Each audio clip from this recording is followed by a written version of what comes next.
I'm going to mumble over the intro. Recorded live. And if you say New Year's Justin one more time on the podcast, I'm going to fucking quit podcasting forever. Wow. All right, welcome to Mr. Podcast number 5. With your host, Claude and Justin. With your host, Claude and Justin. I never get to say that. That was nice. We need to edit that first part out. What do you mean? The first part. What first part? Just remember. I don't want our audience hearing what I said. The first part. Oh. Yeah. Okay. Right. Yeah. I'll edit that out. You say it like you don't mean it. I'll have to edit this out too because I can't know that we edited it out. Oh fuck. So we better stop talking about it. All right. That's so sad. Oh man. We can't talk about editing it either. We can't talk about talking about editing it. How about we talk about the fact that we didn't edit anything? Does that help? Yeah, that's better. That's better. Okay. Coming to you unedited. Coming to you 100% unedited. Unabridged, folks. Unabridged. So we were talking about, well, I had just watched the Sopranos finale. I know it's a little late. But I watched it, and Justin here, not a huge Sopranos fan, didn't really see any of the episodes, but you know the ending. Yeah, and I have to say I don't dislike the show because I really haven't watched it. I'm kind of indifferent to it. I saw 1 or 2 episodes, very early on, probably first season. I missed one, and then I just gave up forever. Maybe one day I'll watch it, but for now, yeah, I don't know anything. But the finale was covered like crazy all over the place, so I couldn't help but read many, many descriptions of the last scene, maybe the last couple minutes. So. Well, that was a long story. Yeah. And I'm pretty much on the opposite side. I've seen every Sopranos episode there is, and some that there aren't. Ooh. Don't ask me how. And it seems like it's impossible, but it's not. So anyway, okay. Well, first, we were talking about Tom Arnold. Why do we bring up Tom Arnold? Because of, I don't know, thank God you're here. Oh, because of that thing. Yeah, oh. That's how it came up. Okay. All I was going to say about that is that my roommate's friend from high school, who they talk to still, just married the woman Tom Arnold divorced after he divorced Roseanne. Okay, hold on. Your roommate's friend from high school. But fill in more. I got my roommate's friend from high school who they still talk to. Okay. Just married. Married. Yeah. Okay. With 2 R's. Right. Supposed to married. Basically, Tom Arnold's ex-wife. One of his ex-wives. The one that was not Roseanne. One that he married after Roseanne? The one right after. Okay. The one he ran to. Well, that's a pretty close connection. I somehow, I don't know, I got distracted and I thought it was really complicated. Okay, sorry.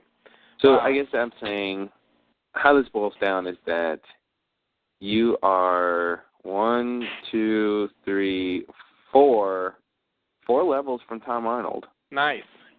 Wait, do you count the person you go to, or just do you count the person you're going to? I would count, personally, my way of doing things, I would want to count the links. How many links there are? Okay, then there's 4 links. Yeah. Oh, no, there's 5 links. No, No, there's 4. Me to you to your roommate, your roommate to the guy to the woman to Tom Arnold? So that's like, yeah. That's isn't 5? that like 6? Okay, no. I didn't count. So me to you. It's to me, then to roommates, then to friend, then to wife, then to Tom Arnold. That's 5. That's 5, you're right, yeah. Yeah.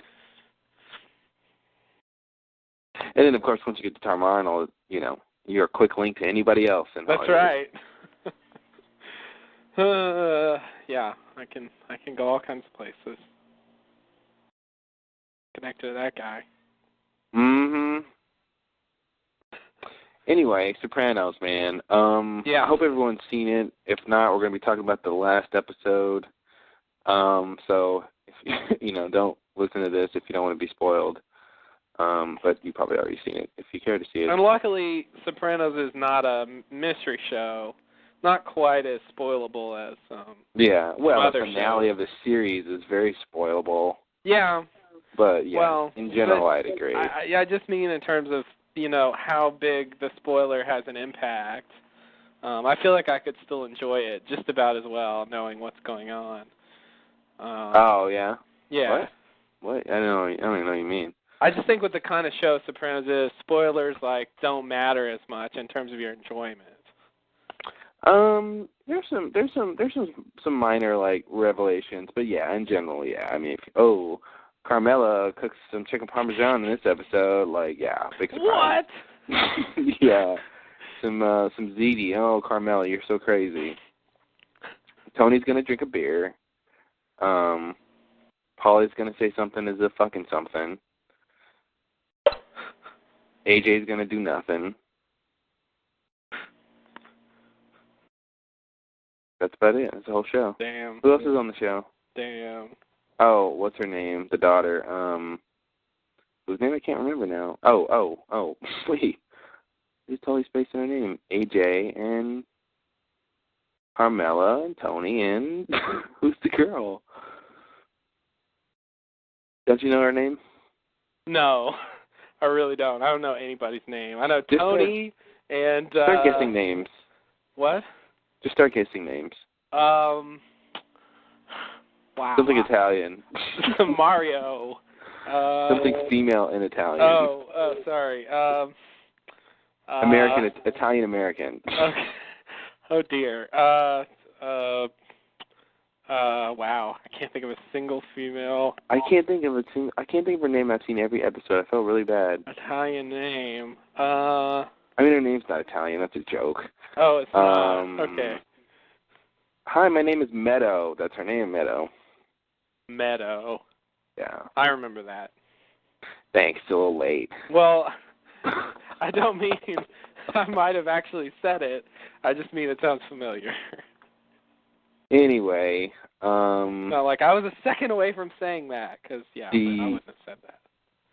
Anyway, the show's not very spoilable in general. I agree. Yeah, and just to throw out an example of what I'm talking about. Wait. Do you have an example of what you're talking about? Yes.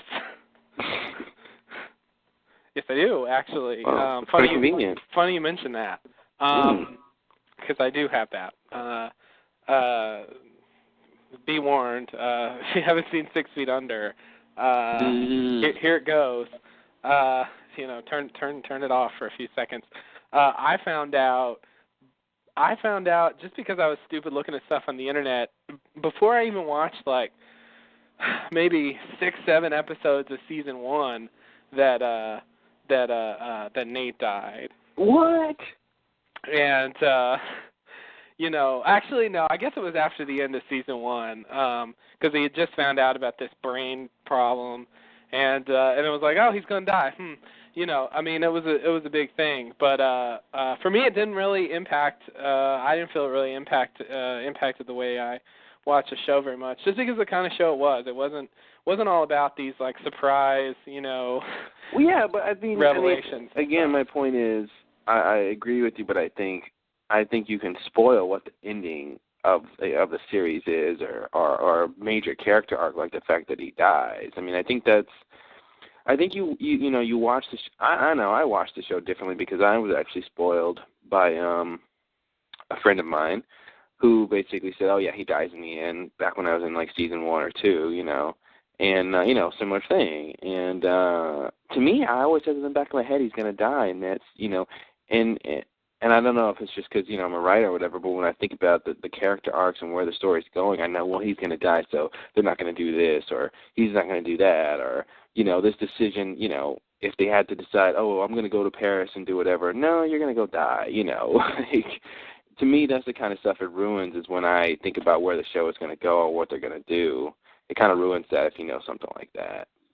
But I would say, yeah, mostly, it's all about how the scenes play out and not what the scenes are about, Yeah. They're more about, drama and emotional conflict and stuff like that, whereas Lost, you can say a few sentences and give away, like, a huge, like, revelation, from the episode. That, like, the revelation of it is a really integral part of the show. Yeah, and I think it's the kind of thing where, well, I don't know if that's true. I was going to say that there's a big difference between watching Lost and reading a Lost script, and I think that's related to how the show is versus, like, Sopranos. Like, watching Sopranos and reading Sopranos, I think is almost kind of even. You know what I mean? You're gonna get the characters and get the story, from what's on the page. And I think Lost, it's so much about the production of it that I think it has something to do with how much of a mystery show it is. Yeah. Or mystery dependent it is. Mhm. Yeah, I agree. Because you read a Lost script and it's like, the lines are just kind of so boring and like, yeah, because you don't have the environment there. Yeah, and I think and the actors give them as much as they can, and they really can take some really mundane. I remember doing that Ethan and Claire scene in the first Mr. Podcast, or was it the second? I don't remember. I think it was the first one. Anyway, it was like, God, these lines are so mundane. Like, I can't believe it. But when you watch it, it actually feels really interesting, and it's basically because of all the other stuff that's surrounding it. What the background of the scene is, which is he's the guy we remember from the first season, and, this is, what happened to her while she was gone, and now we get to see that, and we know, like, he's a part of this group, and he did all this shit, and that's all the stuff that's, like, sitting in the background of this scene where he's just saying these very simple things, and it gives it more weight, and when you just read the lines, it just seems like, oh, God. Yeah. It's crappy. So, and I think probably Sopranos, not that I've seen it a lot, it's more driven by the actual dialogue. Yeah. Yeah, I would say so.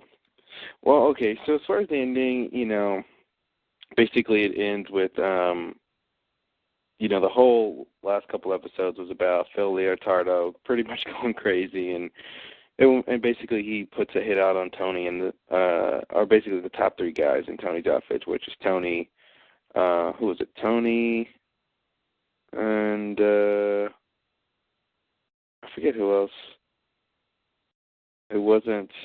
It was Bobby, and then I forgot the other guy's name. Anyway, Paulie. So Paulie, that's it. No, it's not Paulie. It's the other guy. Paulie's the one with the white hair. No. It's I just made up that name. I had no idea. That's an actual character?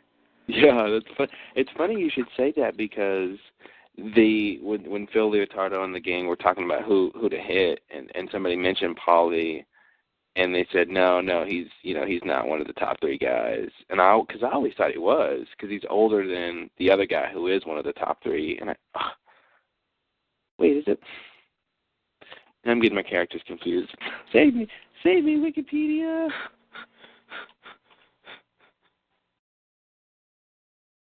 Wikipedia to the rescue. Yay. Characters. Okay, Silvio. Okay, that's it. Silvio. Yeah. So I'm right. Silvio's the third guy. And then Paulie Gutierrez. That's right. The only reason I said Paulie is there's this little bit in Goodfellas where the wife of Ray Liotta, played by Lorraine Bracco, is in The Sopranos. Who's in The Sopranos? Hey. A lot of people actually from Goodfellas are in there, but anyway.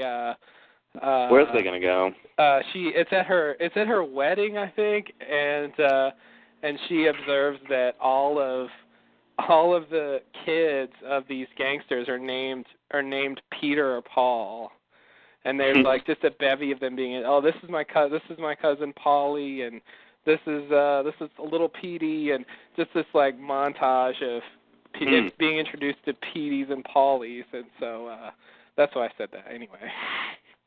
Well, it's funny because Polly, his actual full name is Peter Paul Gualtieri. Nice. So maybe that's they just put both of those names in one guy. Yeah, his name is Peter Paul. Wow. Get them both out of the way. Yeah, 2 words with one man.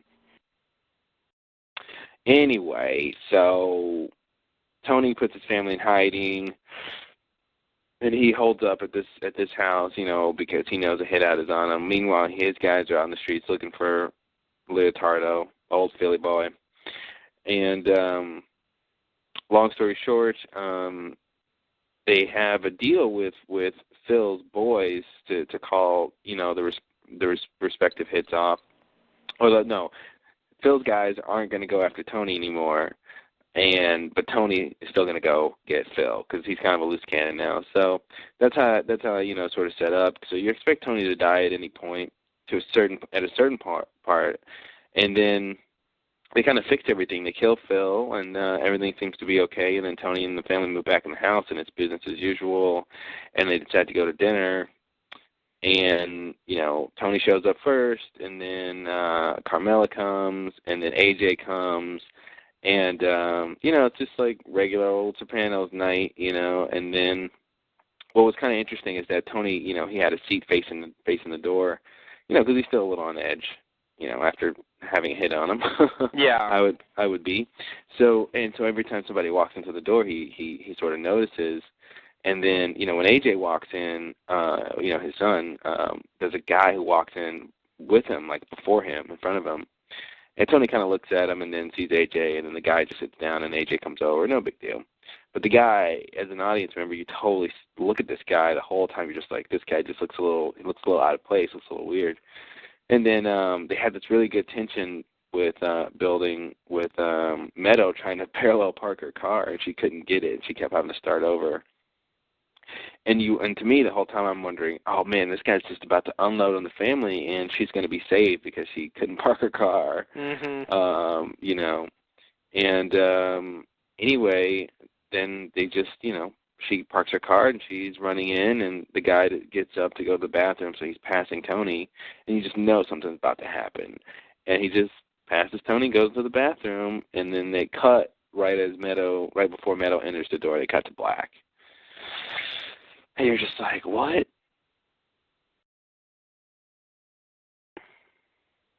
So that's it. All right. So I didn't hate it.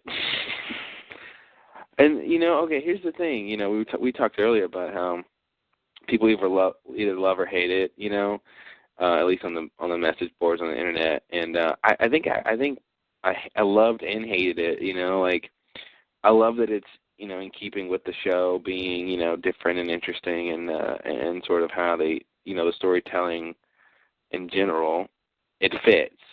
But I think I hate it because it's a cop-out in that they didn't have to write anything good. They didn't have to, they're not tasked with closing a huge, expansive story.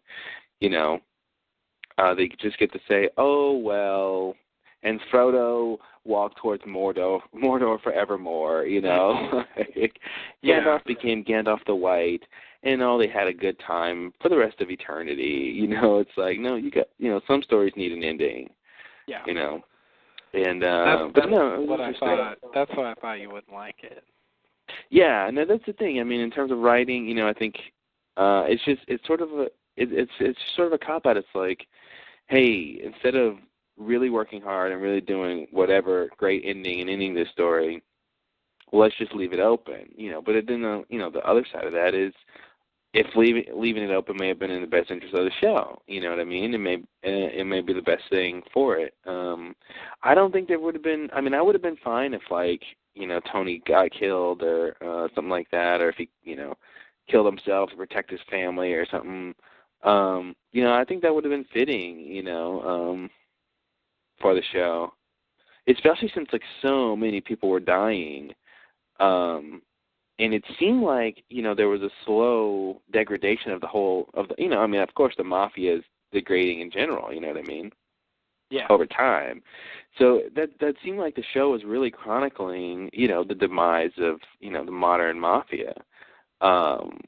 Because there were so many, it never has been like it used to, you know what I mean, as it was before, and it's just been worse and worse and worse, and this, and and that seems like where they were headed, and especially with so many of his top men, getting knocked out and knocked off, and seems like that's where they were headed. Just finally let the family get out of that lifestyle, and move on. But I guess they just want more of the same. I got it. Oh, go ahead. I've read a few people say that that he did get killed, and that's what that is. Like, it fades to black, and the guy shoots him or whatever. Yeah, that's not true. The only reason I say that's not true, for various reasons, is that is from what other people who, I'm sure people have heard about that article from other TV writers who were commenting about the end of Sopranos and how it ended. Yeah. And all of them are on the same page about what happened. And I know some of them know not Doug Ellen. Chase, yeah, I forgot his first name now. David. David Chase, yeah. No, I don't buy that. I know you're just relaying information, but it doesn't make any sense. If they wanted to kill Tony, they would have killed Tony. If they wanted us to think Tony was dead, they would make us think he was dead. Not like leave it open-ended like they did. If we would have heard a gunshot or something, you could say, okay, well, maybe. But we have no evidence that guy was even a bad guy. Mhm. So I would say nay to those people. Okay. Yeah. Fair enough. I would definitely say nay. Obviously, I don't even have a position on this because I haven't even seen it. So it's not. I can't support any theory about it, but it does sound like it's pretty much just sort of an open-ended, ambiguous kind of. All right, that's it. We're done. Yeah, to me, and it's interesting because there's been, I think, some shows along these lines where it's just, it's the idea of you came into their lives and you got to see it for a while, now you leave, Why do the characters have to die just because you're not going to watch the show anymore, something like that. Yeah. These people exist on their own. We just got to view them for a while. And I like that idea, It's interesting, but at the same time, it's, it's a cop-out by default, Yeah. Even if it is the best thing to do. And I think they still could write a dramatically satisfying ending where everybody doesn't die. Oh, definitely. But they chose to do a very, very open-ended kind of. Yeah, and that's the thing. So many of their issues really weren't solved. Even some of the minor issues, with AJ and what he was going to do with his life and the whole thing. They hinted that things were getting better, but it really wasn't solved. And it's like they tied up things just enough. But I do have to say I don't think the ending was very satisfying as someone who's sat through the whole time. I don't think I was very satisfied.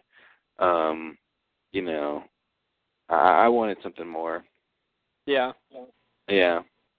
And, I would say that about a lot of the show, when he left, or when Dr. Melfi fired him, basically, said she wouldn't be his patient anymore. I was expecting a lot more from that. He was in therapy with her for 7 years, and out of the blue, she decides to cut him off.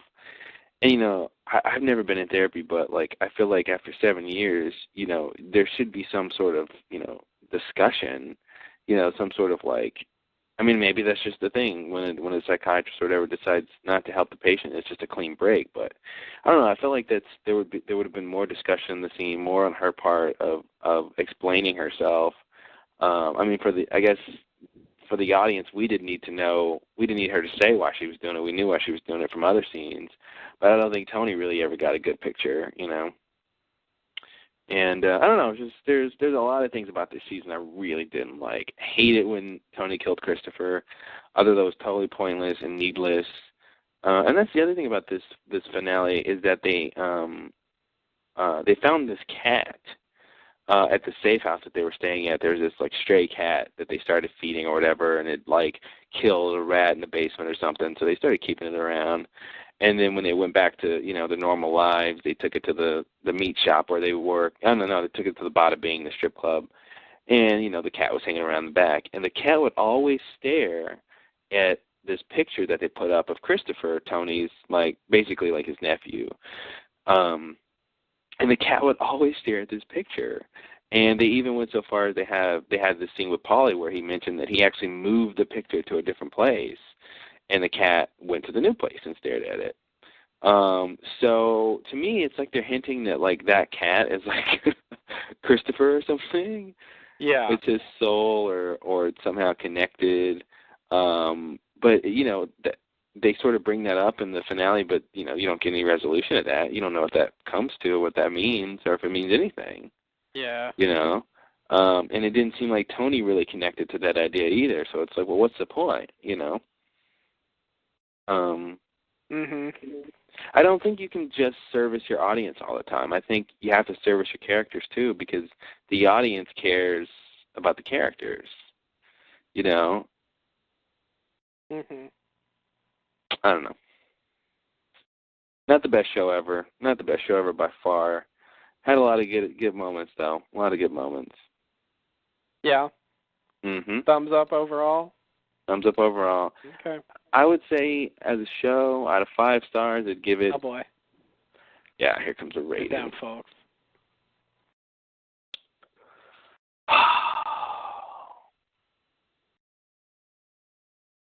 I mean, what are most shows? Are most shows 3? See, most shows aren't 3, though.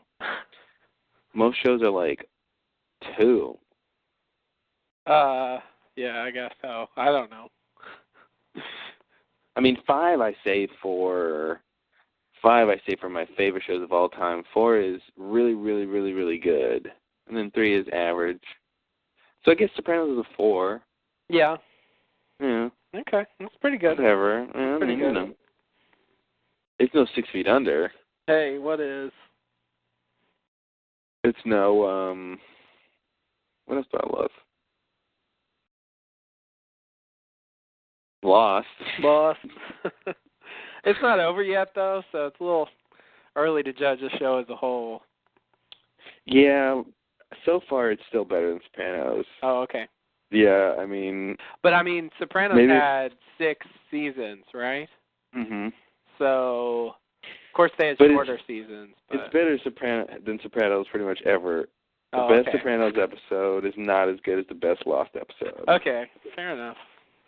Now, if Lost like gets shitty the next 3 seasons, then maybe overall Lost, you know, might not be as good. But so far, it's beat Sopranos. I think we'll have a better picture once the show's over of how good Lost was overall, because you can see how everything kind of fits together. Right now, we're kind of in the middle of something, and you know, it has been good and all, but you know, they could screw it up really if they wanted to. Yeah. So, but I'll buy that. Not having seen it. You ever seen Lost? No. What's all that stuff about? Okay, it's about these people who crash on an island, right? And the island is full of magic and mystery. There's this group of people called Dharma who were doing some voodoo stuff on the island. Voodoo? They were trying to resurrect King Tut, you know, the Egyptian king. Oh, boy. Yeah, and never and good to do that. Huh? Never good to do that. No, well, they knew that the secret of resurrecting King Tut lied in the heart of a young boy. Now, they didn't know who this boy was. So what they did was, and then Juliet came, and she said, yeah, I don't have nothing going. It got really weird there. Juliet came, and she said, yeah. Like, oh boy. I couldn't finish that one, so I you lost your story. I was starting to think you had a theory. No. Like, we could actually put this forth as this is what Dharma was really doing. No. They were resurrecting King Tut, and the others didn't want him to do that because blah, blah, blah.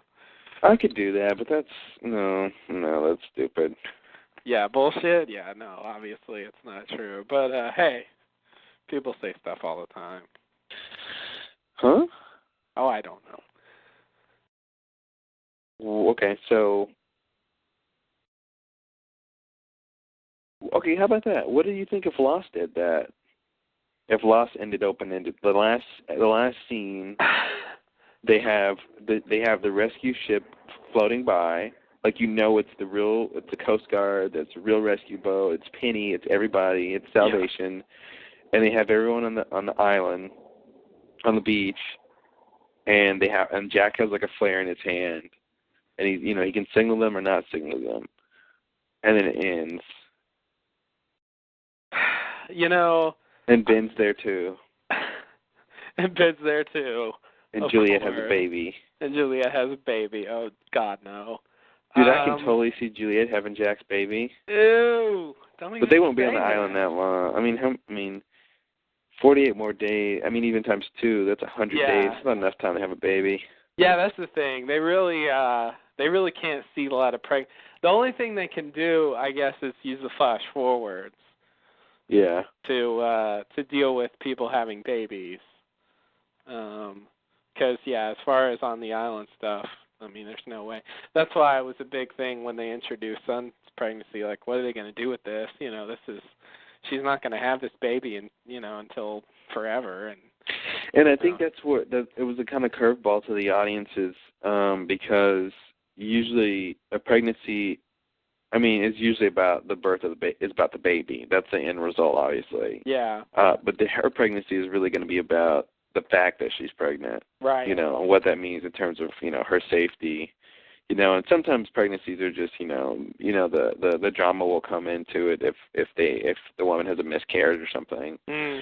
But usually the end, you focus on the end result, which is the baby. But for Lost, they were like, it doesn't matter if she has a baby on the show or not. We're only focused on this one part, right? Which is kind of interesting. Yeah. It was tied into a whole other subplot, which we didn't know about at the time. So that's why it seems so puzzling. But now it's pretty clear. Yeah, that's what they're doing with that. So. I don't know. I forgot what my point was, if I had one. I asked you what you thought about an open ending for Lost. Oh, right. Oh, God. I don't know where I was going with that. Man, it's bad when I'm the one keeping us together. So, yeah, it is. So, I think, it depends, it depends on what leads up to it. I mean, the scene as you described it doesn't sound awful to me, but it really depends on what happened before, if that's going to work or not for me. They have to do a bunch of things before I'll be happy with an ending like that. Well, I mean, I guess my basic question, and I know what you mean, and I agree, but my basic question is, you're saying you can't answer it. Yeah, I mean, realistically, I think I would be pissed not knowing whether or not they got off the island. I would be pissed. Well, I guess I feel like with the flash forward, they got off the island. I don't need to know that. Well, I mean, we have to see how the flash forwards go. All we saw is Jack's. We don't know where they're going with the flash forwards in general, and we don't know who else got off. So but I don't want to buy that. But I'm comfortable saying Jack and Kate got off the island. If we have more flash forwards, maybe we can add to those. Add to that list. And if that sort of thing happens, where it's clear that they do get rescued, then I'm okay. But then it's kind of weird to leave it like that. But that's the thing. It doesn't make any. Yeah, that's not even a plausible ending when you take into account fast forward. I mean, did they get off or not? Well, okay, they did. We saw flash forward.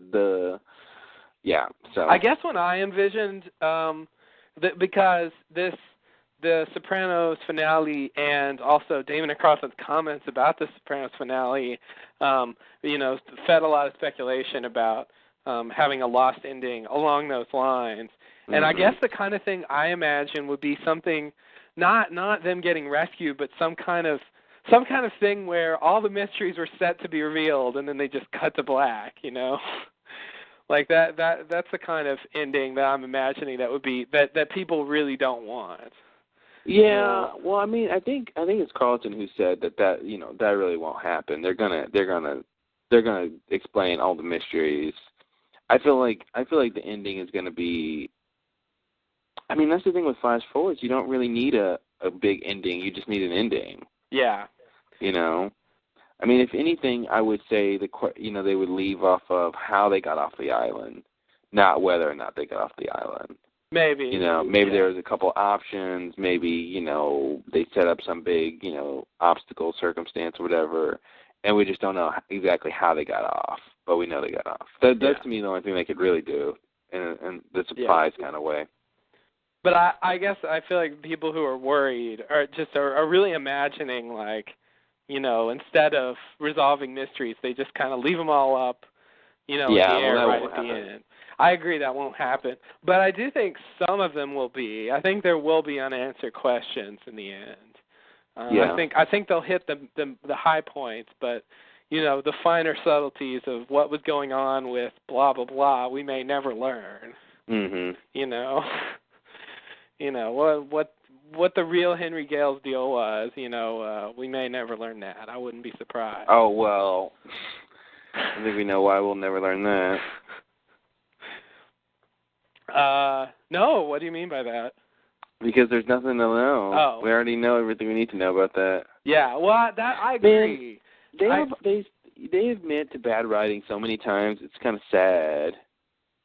Did you see the thing they said about Nicky and Paulo? Yeah. That was pretty sad. Like, hey, let's put these people in there because people want to see them. Oh, no, everybody hates them. Let's kill them off. Yeah. I mean, that's bad, man. That's really bad that they could just so quickly, change focus, or at least try to change focus. And in a situation like that, so much screen time could have been devoted to something else, man. Yeah. I mean, in the end, they got one episode, and they got, 5 or 6 scenes before that. Very inconsequential stuff. They really didn't contribute very much in the end. You could take their episode out, and it wouldn't really affect things. Just be like, oh, yeah, they died, Well, you'd miss Razzle Dazzle. You'd miss Razzle Dazzle. And I did like that episode. But it doesn't really matter in terms of the show. Yeah, and that's bad because we could have got an episode that actually mattered. Yeah. We could have got 5 or 6 scenes that built up to something else. Yeah. That's what sucks is the waste of time. I agree. It's unfortunate, and I think upon watching season 3 again, it'll hurt even more knowing it's going nowhere. Because leading up to it, I remember saying on this very podcast many times that or not really this one, I guess the other one, whatever, I can't tell the difference. There's no real difference. That this Nicky and Paul thing has to be going somewhere. I trust them. They will make this interesting. And you said that like 1,000 times. I did. I said a lot. And in the end, well, no, not really. But again, I did like their episode. It just wasn't the kind of thing I was expecting. Sometimes people hurt your feelings, man. Sometimes people let you down. They do.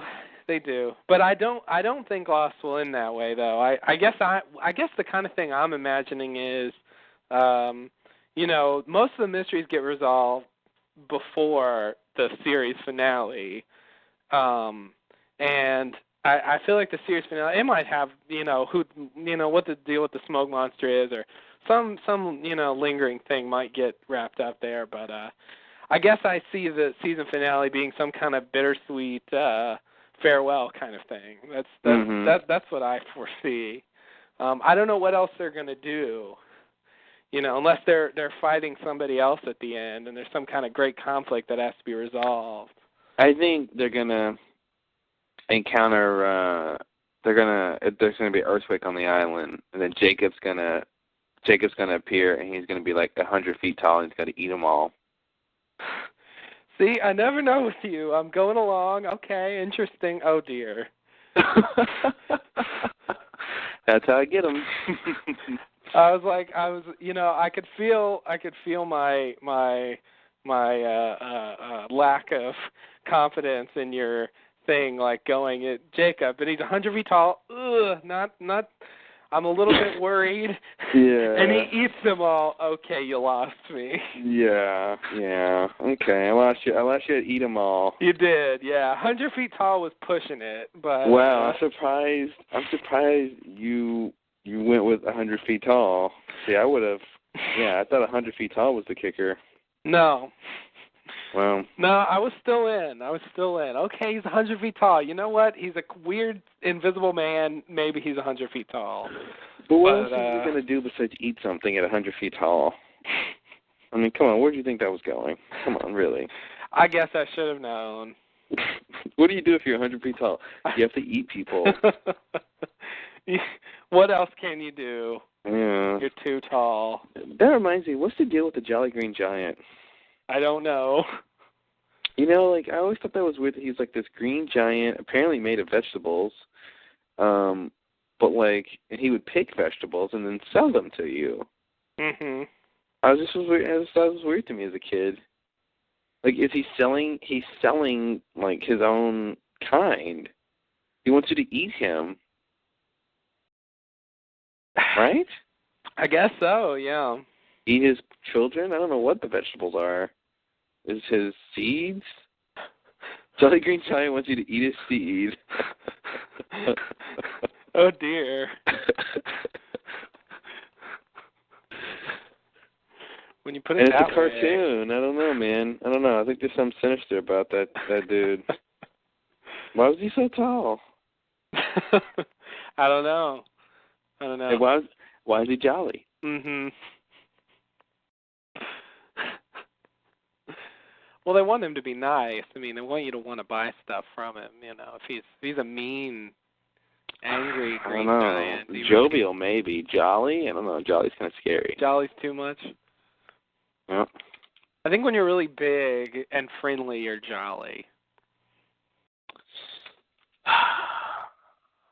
Really? I mean, big and friendly is jolly. Yeah. Big and friendly is jolly. Like Santa Claus. What's his name? Paul Bunyan jolly? No. I don't think he was really friendly. It was was he anti-friendly?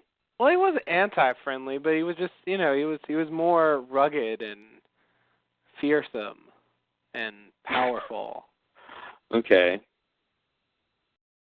That's weird, dude. You got some issues with Paul Bunyan. No, I don't. I mean, that's his image, He was powerful. He's the power of the, the Midwest? Yeah. Him and the Ox, they did great feats. The Dirty Ox. Yeah, so I wouldn't consider Paul Bunyan jolly. Anyway, what was the point? Something about the Lost series finale. Oh, Jacob being 100 feet tall. Oh yeah, that's how it started. I'd like to throw out one of my favorite shows. Twin Peaks had an open ending, not by design, but by virtue of the fact that they were canceled after the second season.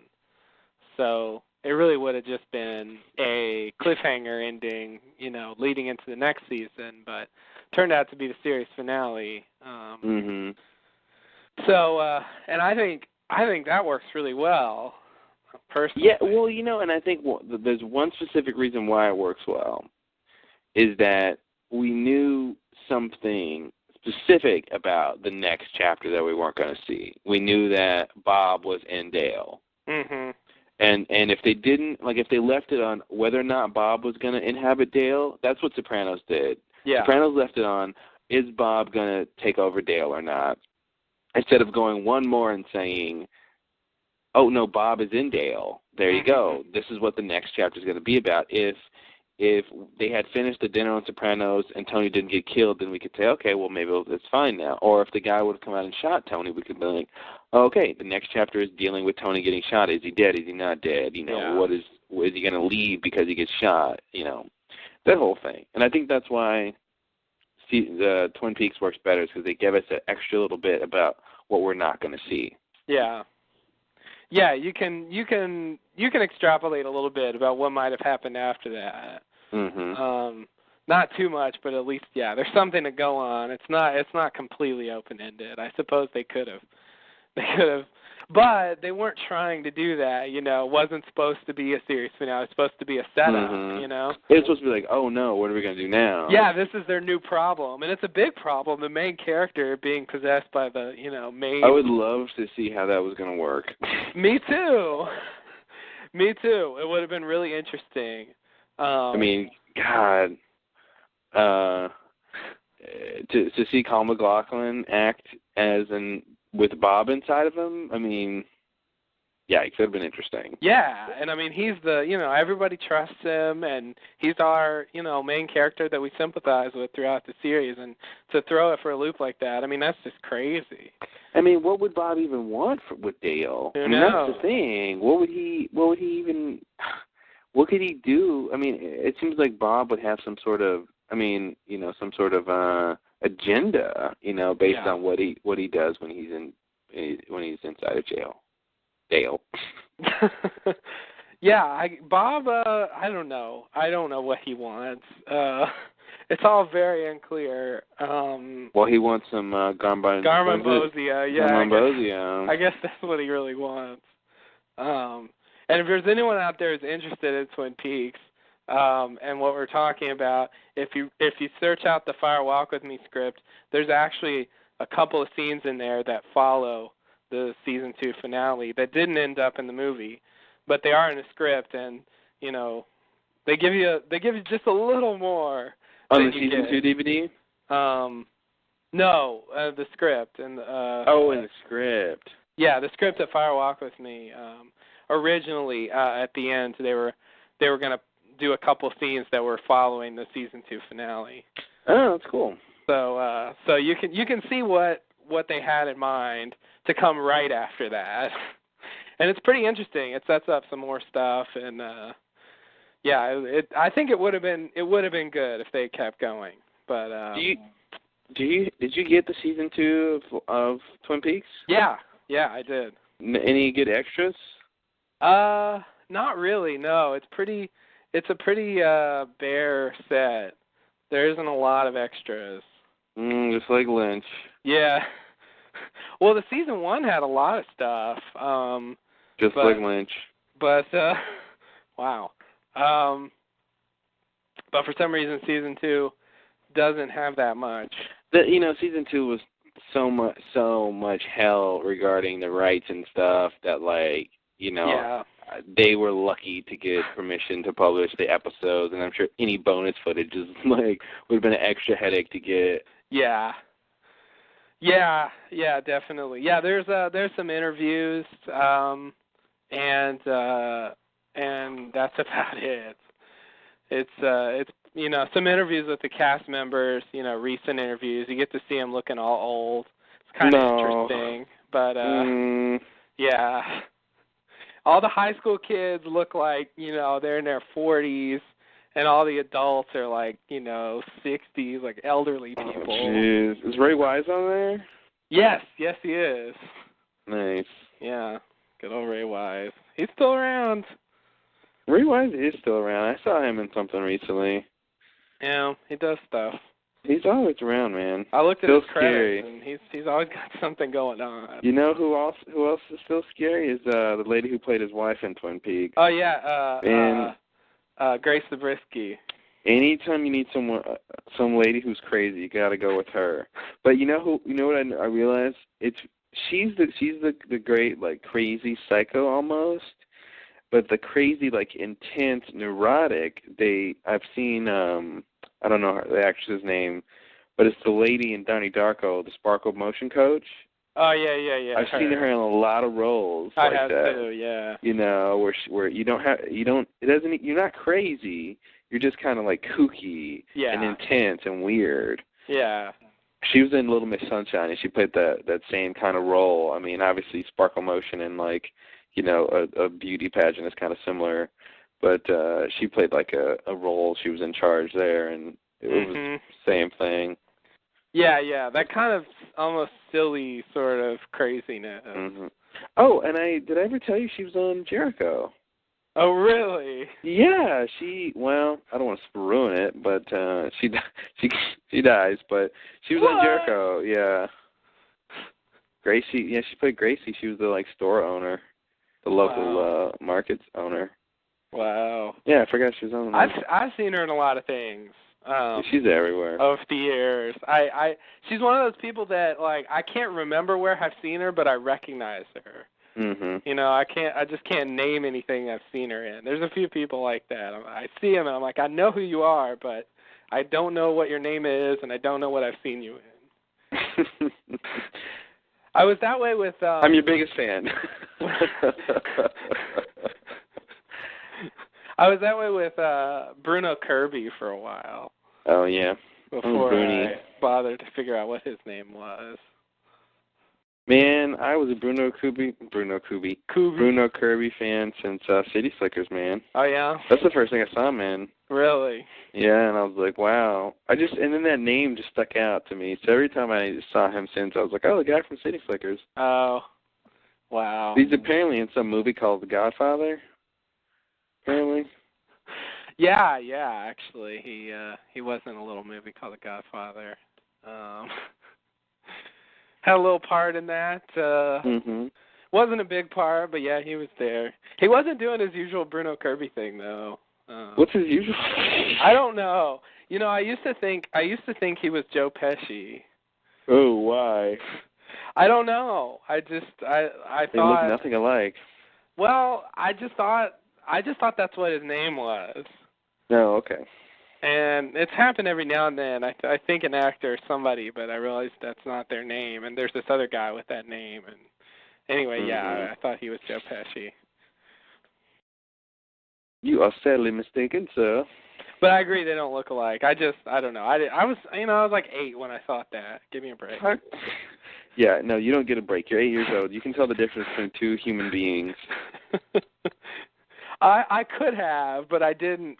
You know, I didn't have the tools. Give me a break. Giving kids breaks is what leads to a communist regime. Oh, okay. Well, fine. I guess I'll get no breaks.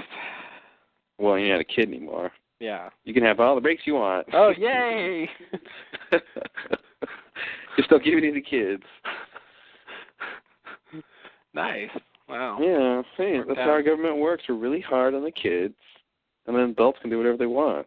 Wow. The kids actually run the government, yeah. It's kind of cool. Counterintuitive, but it works. Yeah, it does. Kids will work really, really hard if you chain them to the basement and make them work. That's what I hear. Hard. I've never tried it myself, but. Well, you gotta try it. All right. It's the new volleyball. Wow. Yeah. The new volleyball. Yeah, chaining kids to basements and making them work is the new volleyball. Kind of rolls off your tongue. Yeah, that's a good soundbite if anyone ever wants to talk about things like that. If anybody wants that as their ringtone, please feel free. I had to just pause after that to let that thing sink in. Yeah. Very, very quotable. I mean, you ever seen those people that like they get a new ringtone and then their phone rings shortly after they get their new ringtone and they don't want to answer the phone because they love it. That's every time I see people do that, I have friends who've done that. I'm just like, it's so lame. You know what the song sounds like. That's why you picked it because you love the song. You don't need to listen to it. You should answer your phone. But you want to hear it again, and the novelty of it ringing carries you away, and yeah. And you like the song, so you like listening to it. Well, you're not sick of it yet necessarily. Which is my point. I got that Death Cab for Cutie song as my ringtone, and every time my phone rings, I just want to hear the whole thing. Oh, I see. Yeah. So you understand. I understand now. I've been converted. I've crossed over to the ringtone side. I see. Yeah, no, I because especially no, well, that was my story. I was incredulous at first. Oh, okay. And then I was converted. I'm like, now I see. I wanna let them finish that little riff before I go. Yeah, a guy I know had the Knight Rider theme on his phone. Oh, nice. And it was really cool. Like, it would come on, and we would all just, like, enjoy. It was a pretty cool little theme, actually. Yeah. Like, oh, here it is. Yeah. It was really good. So, yeah, I never got a phone that had customizable ringtones, so my phone's always just done the normal, whatever noise. Yeah. So my roommate, he usually has pretty good ringtones. At first, he had the SNL theme song. Mm-hmm. Just like the opening kind of music, which is kind of cool and refreshing. Yeah. And all right. I said something else was refreshing today, and people didn't want to buy that. What did I say was refreshing? They were like, refreshing? I was just surprised to hear it described that way. I don't disagree. Okay. Something else I said today was refreshing, and it apparently didn't fit. Anyway. And now he has the Price is Right music. Oh, nice. Which is kind of nice. It's kind of nice. Yeah. Yeah. It's like, ooh, time to answer the phone. It's a party.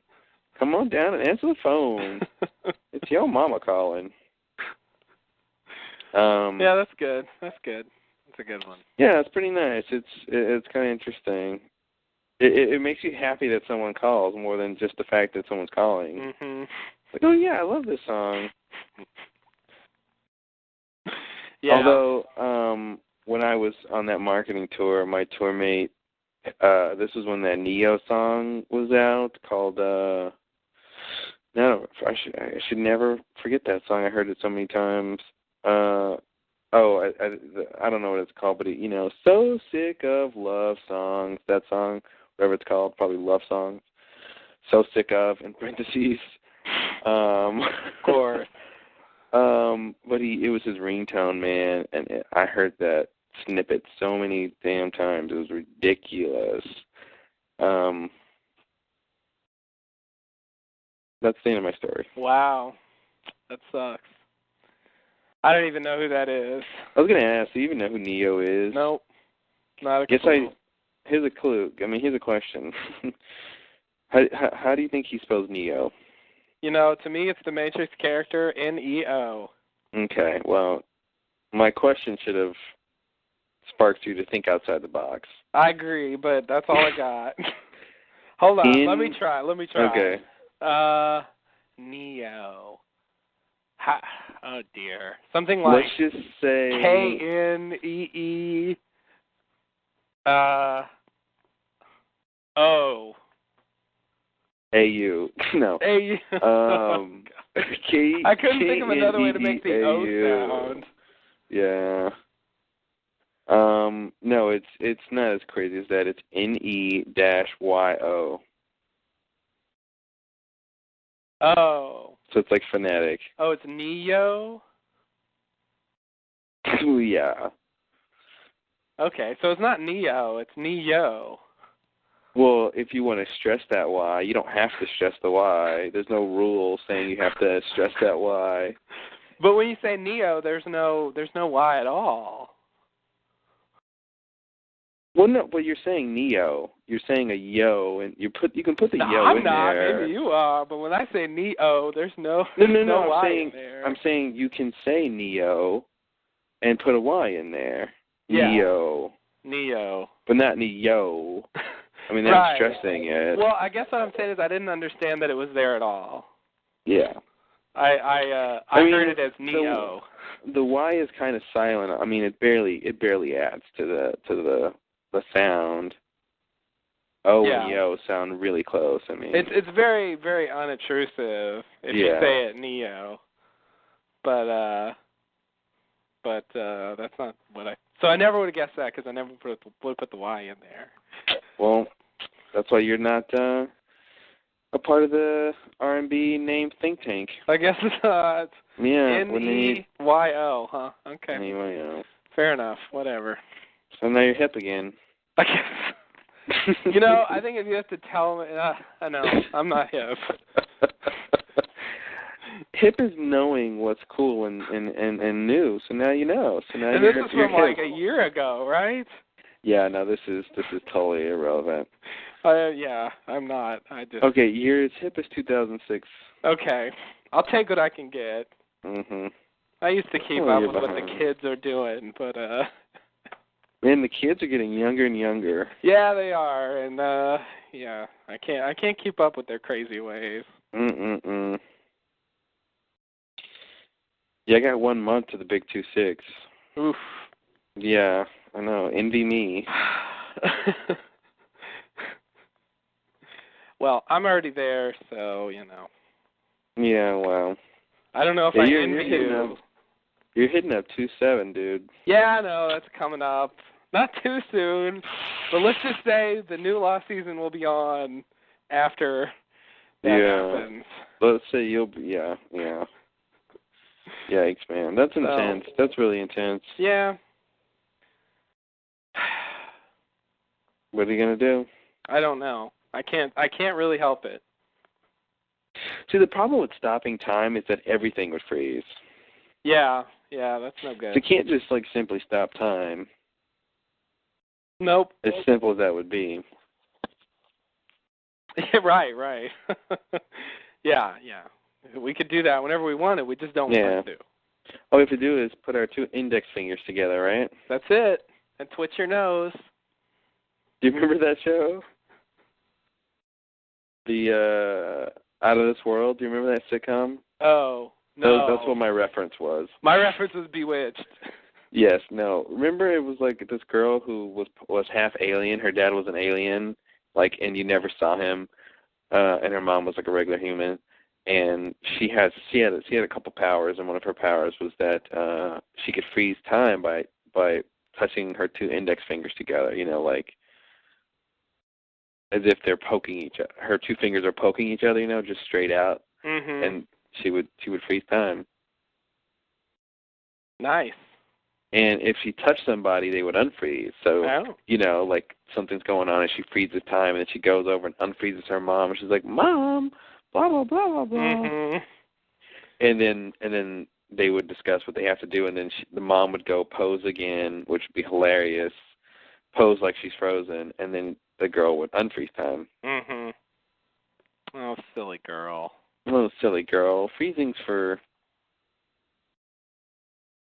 So, yeah, as I'm sure you remember, that was a plot point on Bewitched a few times where she would freeze time and go do stuff, and everybody would stand still. And I don't really remember as much Bewitched as I watched. Yeah. I remember her doing other stuff, but I'll take your word for it. Yeah, trust me. I used to be a big Bewitched fan. What? I used to be a big Bewitched fan. Oh. Yeah, well, I guess you missed the good ones, man. I used to love those. She would I'm sure I saw it. Do shit. It was like 15 years ago or something. Yeah, it was a long time ago. And that was the thing, you couldn't really watch those episodes a whole bunch because, they would just play when they played. And yeah. You had no control over what season. Yeah, you had no control, and you're just like, oh, well, if it's on, I'll watch it. And you might see something you saw before, but it's not like today where you can just rewatch as many times as you want. And it might be old Darren, new Darren, who knows? Yeah, what you're gonna get. Yeah, if you're lucky, it'll be a black and white episode. Yeah, ooh. Yeah, it was completely irregular, just a shitty way, I think, to watch television. The old model of just watch what they give you. That's like if you bought a book in chapters, but you didn't know which chapter you're going to get. Yeah. Like, oh, here's chapter 12. Oh, that'd be really bad. 2. And you might never get some chapters. It's just, God, horrible. Oops. Horrible. And that's the great modern age of DVDs and stuff, and being able to watch the series straight through.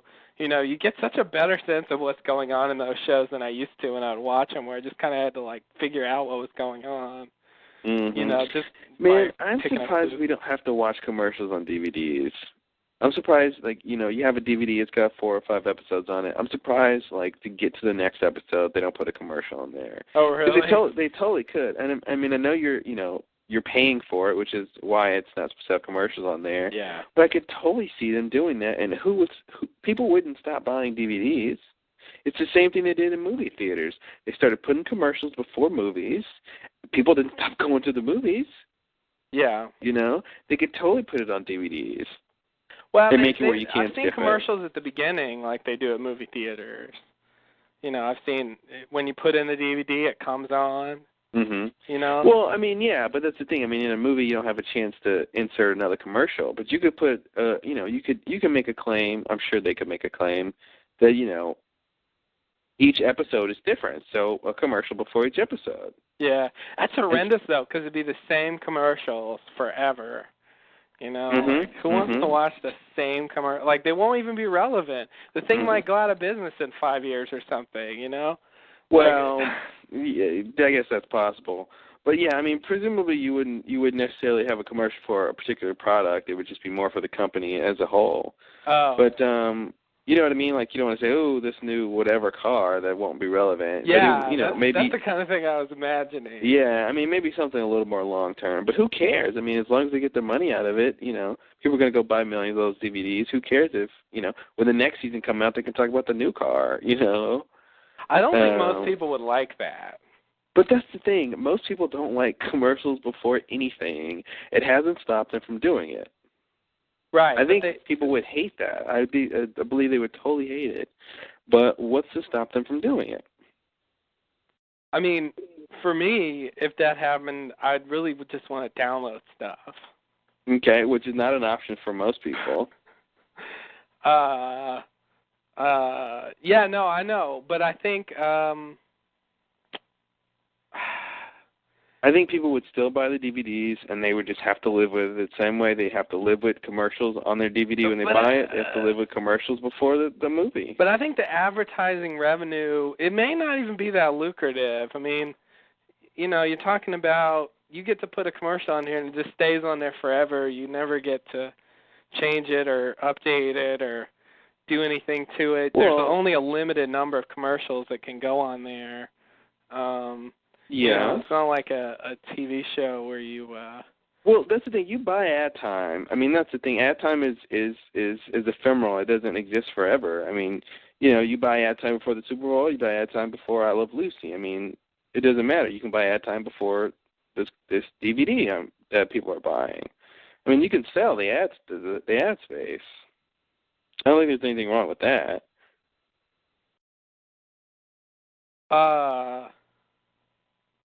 I mean, if they already have commercials on the DVD, what's to stop them from putting a commercial before each episode on the DVD? I mean, they're just one more step. Well, I mean, there's nothing to stop them except for the fact that it's really shitty to do that. Well, yeah. I mean, but I'm just saying, if it happens in the next 5 or 10 years, don't be surprised. Well, I will not buy them with you because that would be really horrible.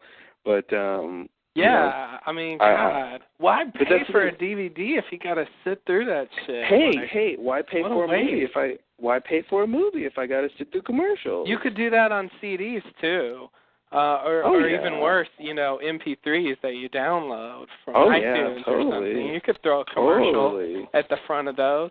But but that's the idea is supposed to be, as you obviously know. With regular TV, the reason you have to sit through commercials is that it's free. Mm-hmm. And with these, when you buy music, when you buy DVDs, you're paying money for the product, and that money is supposed to prevent you from having to sit through advertising and, of course, pay for the product itself and give them profits and all that. But I think that idea is, in its pure form, is the same as separation of church and state. It's like that's the goal, that's the model, but that's not the reality, really. Because, I mean, think about cable TV. You're paying for that, but there's, just about every cable TV station has commercials, but you're still paying for that service. Yeah. I mean, I think the premium channels are the only ones that don't have traditional commercials. You know, they'll have little adverts for themselves or whatever, their upcoming programming. But that's just the premium channels. But any of the other basic cable channels or stuff, they'll put way more commercials, you know. Yeah. I guess thing, you feel like you don't pay, you know, if you watch the premium channels, then you don't have to sit through commercials, you know, at least not like during the programs. Yeah. And if they do play them, it's pretty much just for the channel. And you know, the other channels, I guess you get the sense that you don't pay enough to support their whole channel. You know. Yeah, but that's the whole point. It's like, how come in TV I'm watching, you know, tons of commercials and this is free, and now I'm going to pay you, but I'm still watching tons of commercials? Yeah. You know, and it's the same thing with movies. It's like, okay, I'm paying for this experience, yet you're going to put a commercial in front of my face. Okay. And that's the thing. It's just like, people don't, I mean, it's indicative of, you know, different arenas, and I think, you know, this is sort of an entertainment arena, but on the political landscape too, it's like people just don't rally and get together and stop, you know, big corporations and the government from doing these things that people hate. You know, everybody hates commercials. I don't know anyone who's like, I love me a good commercial before a movie. Like, give me 15 minutes of commercials. Can't wait. Commercials the best part. You know, I go to the movies for the commercials. Like, nobody says that. Yeah. You know, everybody hates it, but nothing can be done. Nothing seems to be done about it. You know, and I just, you know, the idea that they would put a commercial before each episode on DVD is like, you know, it's horrible, but, you know, there's precedent for it. It's already on the DVD in the beginning. Yeah. They just gotta edit the chapters and the software to make it play before each episode, which is really easy. But yeah, no, it would really suck. It would definitely suck. But people, that's the thing. I'm convinced people would still buy the DVDs, because how else are they going to watch their show? What else are they going to do? They have no option. You know, it just sucks. Yeah, I agree. But I would rather pay more for the DVD and not have commercials. Yeah, and I agree. But that's the other side of it. You know, the movie industry says, well, by putting these commercials in here, we don't, you know, the theaters and everyone else doesn't have to charge more for the movie. But that's the thing. You know, the last 5 to 7 years, is the number of commercials and duration has increased. So has movie ticket prices. They haven't decreased. You know, I haven't seen any study or data that says, you know, if, you know, the ticket prices would be on average $15, you know, a movie or something. If it wasn't for the commercials. Like, the commercials are helping keeping costs down. It's like, you know, the movie industry hasn't even shown any of that data, so it's like, you know, and they would have the ones most interested to do that, you know. So and I guess I don't feel like they get as much from those as the TV stations do for their commercials. I don't feel like it's... I have no idea. I mean, I think it just depends on the show and the movie and whatever else. I don't know how the ad time works for pretty much any of that stuff. So I don't know. It doesn't even matter how much they really get. I mean, to me, what matters is the consumer's experience. You know. Well, I mean, if you're actually talking about it saving you money, if they're not getting that much for it, then, you know, you wouldn't expect it to save you. Oh, if the companies aren't getting a lot of money from it? No, if the whoever puts those commercials on the reels, if they're not getting as much revenue from the advertisers, you know, if what they're getting isn't that significant, then I wouldn't expect it to affect. And the thing is, the people that put that stuff on there don't necessarily own the chains either. I don't know what you mean. I'm confused about some of your pronouns here. What people, like, take a Coke commercial, you know. So what are you saying? Like, if Coke doesn't make a lot of money by having their commercial, then what? No, I wasn't talking about Coke. I was talking about the people who Coke pays making money. The people who they pay. They pay for the advertisement. You mean like the advertising company? No, what do you mean? I mean the people who run the advertisement. The people who run the I just don't know. I don't know who it is, so that's why I can't say. You mean really, the people who work at the theater? I don't know who receives money for those ads that show up in movie theaters. I don't know. That's why nobody receives money from the ad. Nobody receives money. Coca-Cola pays the movie theater, and I'm going to say that in general. You're about to say the answer to my question. Huh? By the way, okay. Nobody receives money. Coca-Cola pays. Whatever the end of that sentence is the answer to who receives money. Okay, they pay the movie theater. Okay. See, I didn't know that. I was thinking it was the company. It was the the distributor or the studio or something like that to put their commercials, before their movies. That's where I thought the money was going. Oh. Well, I mean, I don't know specifically if it's. I don't think it's going to the distributor. I think it's going to the studio. I think it's going to the movie theater chain, like if Lowe's. It's going to the chains, it makes more sense to expect that to lower prices. Of course. Because then they're actually getting the money from it. Yeah. And they probably want to say that, but I think the reality is they're just like, we can get away with this and get more money and still charge a lot. That's exactly my point. The same thing with DVDs. They could do the same thing, Your point about you wouldn't mind paying more for a DVD without, if they said, okay, an average DVD is $40, but with commercials, but without commercials, it's $50. Yeah, some people might want to go for that. But what they can do is just only sell the ones that are $40, or actually sell it for $50, and it would be $60 if it wasn't for the commercials. Yeah, if that's the only option, a lot of people are going to buy it anyway. Of course. But and they're just going to hate it. It's just such an invasion. Like putting a commercial at the beginning is one thing. It's irritating, but it's not abominable.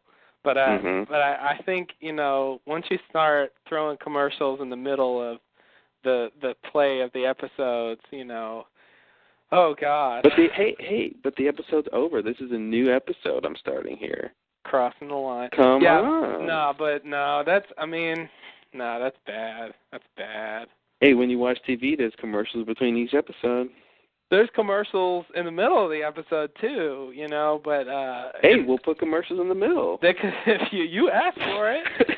Yeah, I mean, Hey, if you want it like TV, we can put commercials in the middle for you too. And they could, but actually, I thought for a while that some TV shows play pretty weird on DVD without the commercials because you cut from the tense setup to the resolution immediately, and so it doesn't have the same effect because they're writing with the commercials in mind. They're not writing with it playing straight through in mind. Yeah, no, they're writing for the act breaks. That's a huge thing about TV writing is knowing how many act breaks. And anyway, can I predict the future real quick? Do you mind? Yeah, no, please. Okay, this is what I think is going to happen in the very near future. Season 5 or 6 of Lost comes out, right? Some great thing people want a couple years down the line. Maybe probably a little after Lost is done with. But anyway, you go buy your DVD, right? And it's it's an HD DVD or it's a Blu-ray DVD. It's not a regular DVD, please. That's so 2007.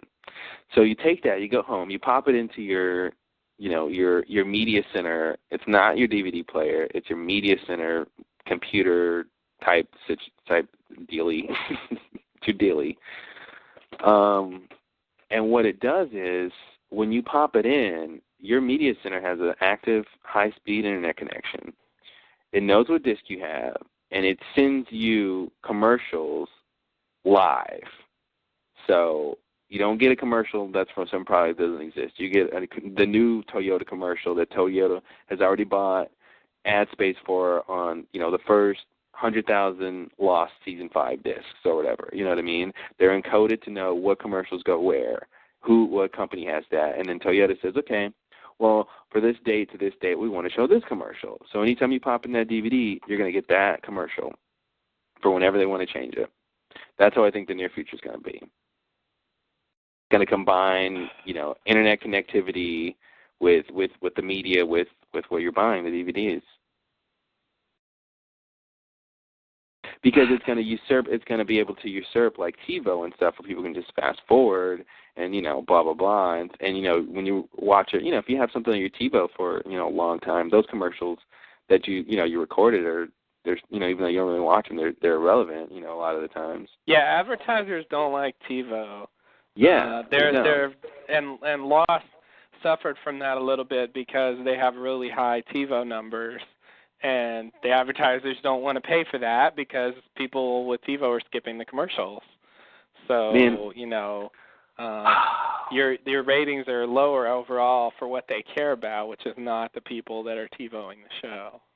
I think, didn't Nielsen just start, yeah. I think, doing ratings based on what people TiVo? Yeah. I hate the Nielsen company. I hope none of our fans work for that company. To me, they're akin to Electoral College. They're out of date. Their methods are so archaic, and it's totally ridiculous that we need people to call up, a couple thousand people around the country, to tell us what people are watching. I'm sorry, I'm no statistician, but I just feel like people's dreams are born and die by those numbers. People's lives are ruined and built by those by the shares and percentages that this company reports. And I feel like, a couple thousand people around the country should not dictate hundreds of thousands of people's lives. You know what I mean? Yeah. When there should be a better, more reliable way, just like voting, of figuring out what people are watching and how they're watching and when they're watching it. Yeah. I think every TiVo system, from any kind of cable or satellite box that that gets information downloaded to it, updates or TV schedules, anything that has an internet connection, I think people should have the option of having like a Nielsen chip in it, where you can opt in or opt out, whatever you want, but you can share your habits, your TV watching habits with the Nielsen company. Maybe you get an extra channel or something out of the deal. Who knows? Whatever. Let them decide, because this will never happen. But you know what I mean? And I think and I forgot who said it, but there's obviously there's been people have over the ages have figured out really simple ways to solve really complex problems, but it usually involves dismantling the powers that be. You know what I mean? That would totally shift how the Nielsen company works, how, same thing with changing how we vote, that would totally change the, how some of the businesses run, how they, impact the politicians and, whose money goes in whose pocket and stuff like that, Yeah. But I mean, it's so weird that,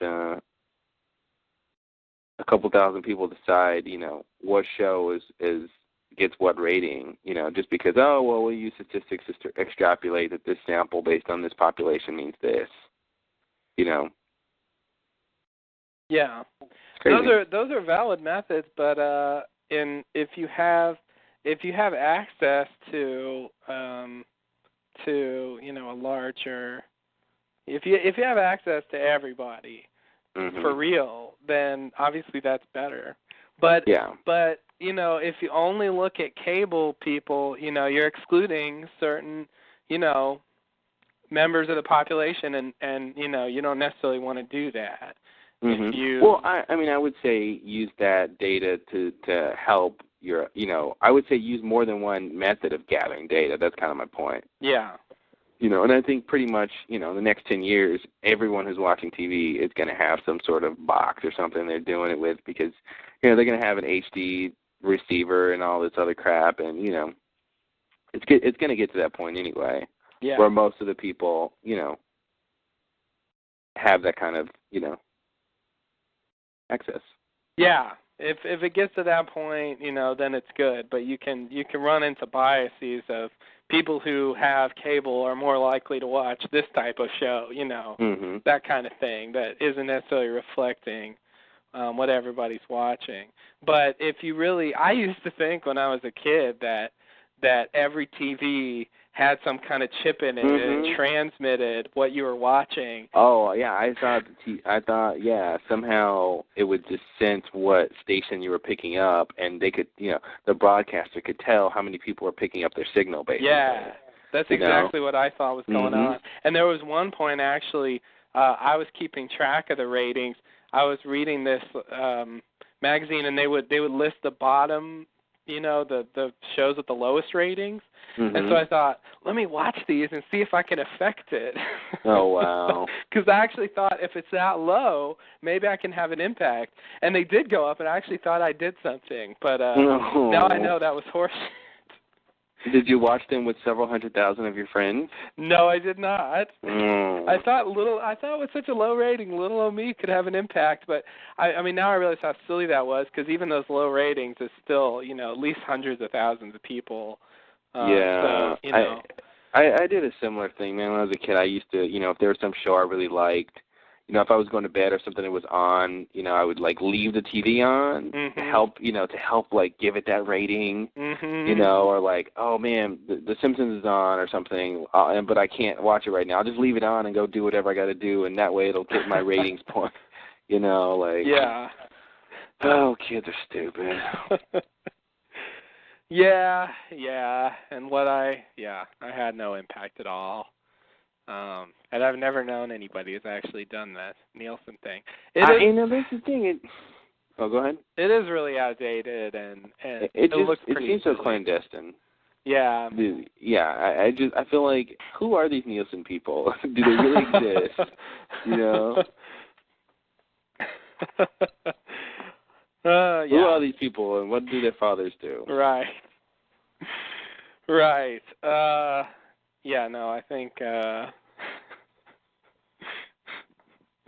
I think it would be good to do it differently. It just sucks. I mean, pretty much everybody, bows down to the Nielsen numbers, until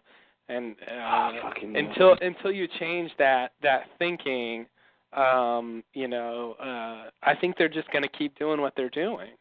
Yeah. I don't think they feel the need to change or be more accurate or anything. I don't think they care that much. Man, I've got $1 million idea, man. All you got to do,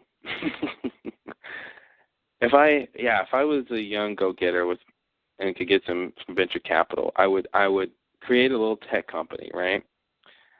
That basically it's a little device that attaches to, basically like your TV, and it would basically be a way to implement my idea of figuring out what people are watching, but it's some little device you attach, that just sort of reads it and figures it out and then sends the data. But there should be a better way. I don't know. It's so, that's the thing, I mean, what's the margin of error on the ratings? I mean, it's got to be, because don't the margins of error, accumulate, you know what I mean? What do you mean? I guess the answer is no. The answer is no. You don't even know what I mean, but you already know the answer is no. No. You said, do you know what I mean? Oh, no. You said, do you know what I mean? And I said, what do you mean? So, obviously. I thought you meant no to my answer. I mean, before you can figure out what people are watching, you got to figure out how many people are watching on, what kind of. Okay, how many people watch TV? Watch a particular station, via normal antenna. How many people watch it through cable? How many people watch it? You got to figure out the various ways people watch it to account for, like you said, different biases, right? Yeah. Because you don't want to say, 15 million people watch this episode when, 25% of people are more likely to watch it anyway, because they watch it on cable, and cable people watch this show, if it's an HBO show, you know what I mean? 90% of the people watch this show, and it's an HBO show. Well, that's because you're factoring in the people who don't have HBO. Yeah. You know what I mean? Right. So there's a certain margin of error because you don't know exactly how many people are doing these things, how many people fit into these categories. So there's a margin of error when you extrapolate, the sample size to the population, right? Yeah. And then it seems like you do that, and you have to figure out what people are watching and for how long, and what blah blah blah, and then there's a margin of error. That it seems like the margin of errors would accumulate, and maybe that's that just accumulates to the final margin of error. Yeah, I don't know how good they can be at actually saying how many people are watching. Maybe that would be a problem, but I think what they could do better than that is compare the shows relatively to each other. Mm-hmm. I don't think you need to know exactly how many people are watching to know that, a lot more people are watching American Idol than, whatever other show that I'm not watching as much of. You can tell that, without knowing the exact sizes of the population that you're choosing from. You know what I mean? Mm-hmm. So you can still get a meaningful kind of measure about how much people are watching without getting an actual number of millions, 30 million, whatever, even though they do produce those numbers. Well, you need those numbers, though. I think, right? Because, you can say a lot more people watch, Lost than some other show, but, if 100 million people watch Lost and only, 5 million people watch the other show, that 5 million is still really important. Yeah. Whether or not it's as good as Lost is, that's a different thing, but that 5 million may be just what they need for their numbers, or, that means that we can get this much, ad dollars because we have this many people watching our show. So you need those numbers. Mm-hmm.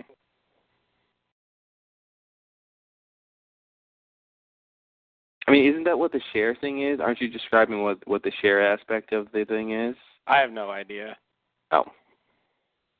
I have no idea. I guess the problem would be if you had a show that was ridiculously popular, like everybody in the country watches this show, and then you have another show that, by any standard, a lot of people watch, but compared to this juggernaut show, it looks pathetic. I guess compared to the juggernaut show, every show looks pathetic, and you understand.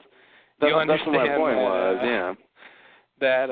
So the population numbers have value, but I guess I was trying to say you can still compare them without knowing the population numbers, but they do population numbers, so it's still relevant. A share is the percentage of television sets in use tuned to a specific program. Oh, okay. Okay. Yeah, and that's a percentage, right? So that's not a number. Yeah, it's it translates to a number. It translates to a number based on a number. You know what I mean? Like if they're saying this percentage of people are watching this show, then the other bit of data is how many people are available, and then you multiply that by the percentage and you get a number. But that number there could change, and the percentages can still be meaningful. Mhm. You know what I mean? That was my point. Like, the percentages are a relative measurement, and the population, the people counts are an absolute measurement. Yeah. So, but that's the thing. You still need to know the number of people. Yeah, people want to know that, and it's interesting. But the actual thing that they produce is a relative measure that doesn't depend on exactly how many. So they might be wrong there, but their only error is in this one level. There's not two levels of problems if you just look at the percentages. Mhm. Well, because percentages is just based on the first number that you have to figure out, right? Well, the percentages should be based on your responses. You can't get the percentages until you get how many people are watching, and then how many people are watching, and how many people are watching that show. How else can you get the percentage of people who are watching unless you know how many people are watching overall and how many people are watching that show. Well, the way they do it is they take a small sample and they look at the percentages in that sample and assume that that represents the population. Well, yeah, but they know their sample size. Yes, they do, but their sample is not the entire population. Uh-huh. So they don't have to know the number of the entire population, you know, to get those percentages. Oh, I see what you're saying. Yeah. But yeah, that's my point, is that they don't know, and so that's where the error comes in. Yeah, that's what you're saying is bad about it. You know, if you take a large enough sample, it gets, I mean, this is theoretical, it gets closer and closer to correct the larger your sample gets, which is kind of obvious. If you get to the entire population, then it will be exactly correct. Mm-hmm. And, you know, the more you take away, you know, the worse it'll get. You know, so, and there's ways of measuring that worse and how well, you know, you're getting. And the idea is if you sample right, it will be accurate, pretty accurate. Yeah, I mean, yeah, that's the idea, of course, yeah. And that's a great idea. So is separation of church and state. Great idea. Well, let's see if we'll have it, you know. Yeah. Well, statistics can be pretty bad in general, and the fact that people's jobs and stuff are relying on it makes it pretty, you know, sad if they're not working. Yeah. It would be really interesting if we ever had the ability to measure everybody to see how close they got. I'm on Wikipedia under the Nielsen Ratings and stuff, and it says, because ratings are based on samples, it's possible for shows to get a 0.0 rating despite having an audience. I mean, that should tell you right there that something's wrong with the system. That it can say, oh, it's got a 0 rating, even though you know somebody watched it. Yeah. You know? Well, I mean, it's supposed if the sample is good, then that means that, you know, very few people, like maybe the actual number would be 0.0001% or something, you know. Mm-hmm. Something so low as to be insignificant. Mm-hmm. That's the hope. There's a lot of hoping going on here in statistics. Hope we got a good sample size. I don't know. Hope we did. There's a theoretical way to figure out what a good sample size is. Oh yeah. And you know, one would hope that they would adhere to that. Apparently, the people have to do surveys that are part of this program, and they keep a written, like a diary. Yeah. A written record of what they watch all throughout the day or evening. And I think that's pretty crappy. Yeah, that's got a little of the sort of voluntary response bias going on because they could write any number of things. They don't have to be true. They might not even remember what they watched. They don't remember. They might not want to say they watched this certain thing. Yeah, there's all sorts of problems with that. That's not good. I actually heard that. Maybe it was radio, that somebody implemented a thing where they actually hooked up a thing to your TV and kept track. They have both. It says either the participants either have the diary or they have a set meter, which is a box that hooks to their TV. And that's a lot better. That's pretty much your idea, but on a small scale. Yeah, I just want that. I just want that technology included in the stuff that people buy already. Yeah. You know. Yeah, you want everybody to get it. Generally, you know, it's thought that the reason you do statistics is because you don't have the ability to ask everybody. So, you know, we can only ask a certain number of people, so let's do it the best way possible to get accurate results. And that's you know, obviously not true to these days. And the other thing is, you know, why not have I don't know. I mean, there's no perfect thing unless you can just get everybody to have a box, you know. But I was thinking, you know, what about having people, you know, go to Nielsen.com and tell them what they watch, or or if you watch a show, or even like using, I guess they do use the online stuff for their ads, but basically it's a optional survey where you go and you tell people what you watch, Yeah. I guess the problem there, people could just make up stuff, Involuntary response bias. Yeah. You're only getting a sample of the population who is willing to say what they watch. Yeah, exactly. It seems like the more data, the better, though. Yeah, you have to know how to interpret it. I guess the idea is you want to be able to control your group more, Mm-hmm. And that's why people don't want to do that. Those online surveys tend to be a little shaky because the type of people who answer them is not necessarily representative of the population. Oh, true. So if you're going to use numbers to represent the population, you want to control them better than that, I guess. Yeah, well, I mean, I guess you could only really say something more along the lines of, these certain kinds of people, watch this, the whatever data you gather from the online, you can only really speak about those kind of people. Yeah. Yeah, and maybe some advertisers would be interested in that, and that kind of person, and so maybe that would be valuable to them. But the Nielsen's are trying to,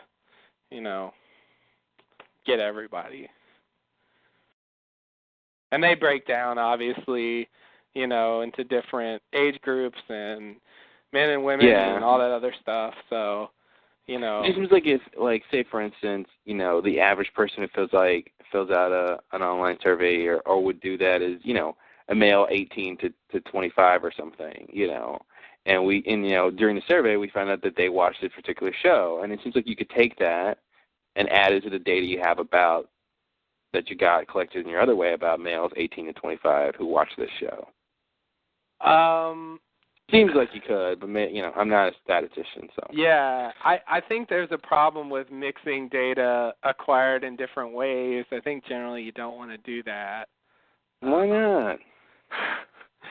You want to ensure that the way you're acquiring the data is good, and with these voluntary online surveys, it's sort of, who knows what's going on with that?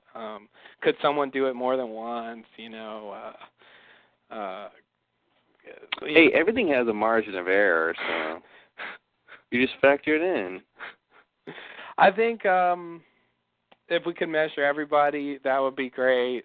At the very least, I think they should have the electronic little TV monitor things for all Nielsen families. Fuck the diaries. Enough with the diaries. Yeah. That's such an old-fashioned thing to do.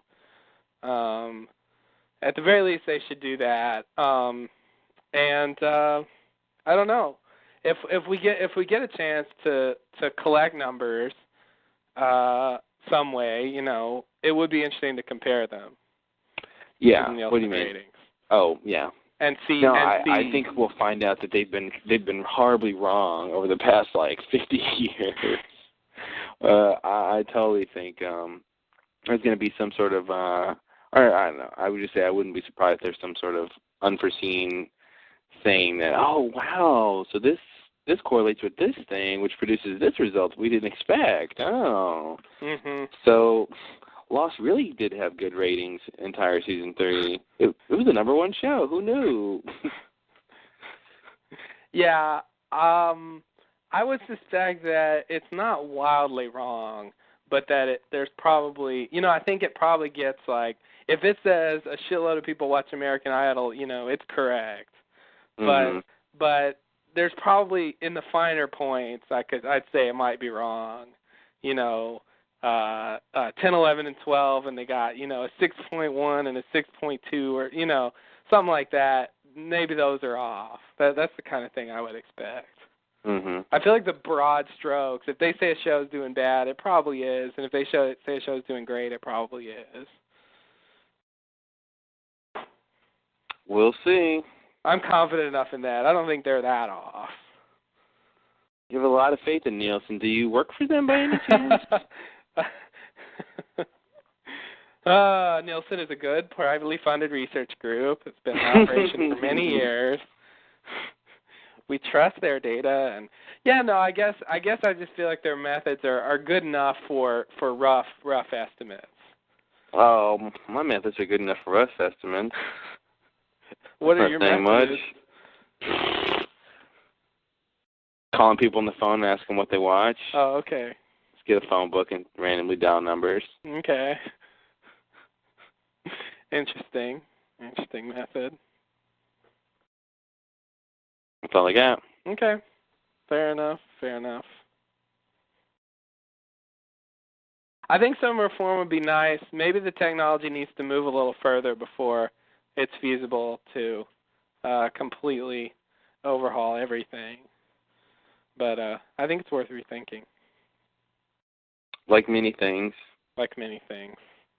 I want to see what their sample size is.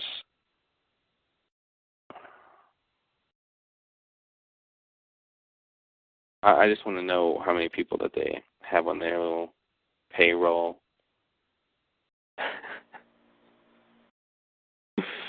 That dirty Nielsen money. I just think it's weird. I've never met anyone who knows of anyone who's a Nielsen family. Really? Never. Have you? I've known people who've known people who were. Urban legend. It was only secondhand. I never directly knew anybody, but I've known people who knew people. I don't know. That's kind of urban legend quality. And you're right. It is. But that's what they claimed. And to them, it was firsthand. They were claiming they knew someone. So. Yeah. So coming from me, it's dubious, but I believed them. It's the Doobie Brothers, what? And I think the sample's pretty small, so, that makes it less likely that you would know someone. I know a lot of people. What percentage of the population of the United States do you think you know? 12%. Mm-hmm. Oh, wait, what did you say?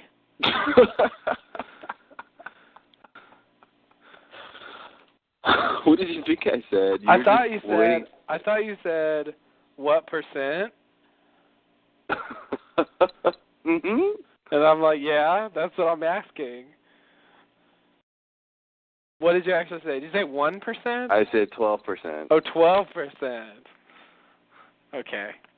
Okay, here's something.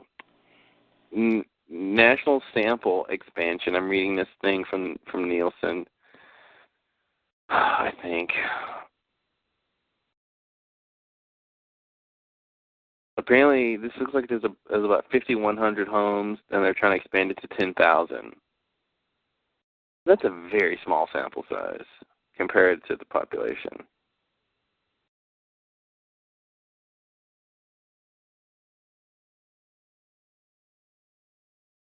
Yeah, it's pretty small, but that's not too crazy. That's I don't even know what percent that is. I just did it on the calculator, and it's like 1.4 times 10 to the fifth, negative fifth. Oh, so that's not even percent, is it? Is that percent? That'd be percent, yeah. Yeah, I don't know. Is it? 0.000. No, that's not percent. I just took 5,000 over 350 million. Then it's not percentage. You need to add 2 decimal places to get the percentage. It's not even. So it's 0.001%, something like that. 0.0001. But the answer is 0.0001. But in percentage, you take off 2 of the zeros. Yeah, so it's. Right, so it should be 0.001. 0.001, yeah. Right, yeah. Percent. So. But that's not crazy. I mean, when they do those polls and stuff, they really thousandth of a percent. They really don't survey. I mean, the whole point is you don't have time to do, a huge survey. Oh, so they don't have time, so they don't have to be accurate. Since they just don't have the time, they can't be bothered with the accuracy. Well, you try to use theory to get to be as accurate as possible, and keep the sample as small as possible. You want to balance, as much as you can.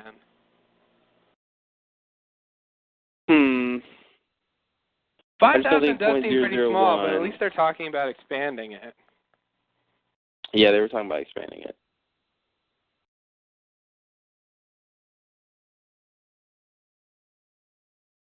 I mean, something that small seems like, that's what I want to know is the margin of error. You probably won't talk about that, will you? Margin of what? It's 1,000%. That's really bad. Yeah. We're so wrong, it's all wrong. We're more than wrong. We're getting closer to being right. We're wrong plus. Wrong plus plus. Nobody wants to talk about that, huh? Talk about what? The margin of error on a rating looks like it's 0.3. Oh, there you go. So if it says a 9, it could be 9.3 or it could be 8.7. Yeah. That's pretty big. I'll buy that. That's a third. So that's a third. Wow. That's pretty big. What do you mean that's the thing. third? A third of what? Well, it's a third of a point. Oh, okay.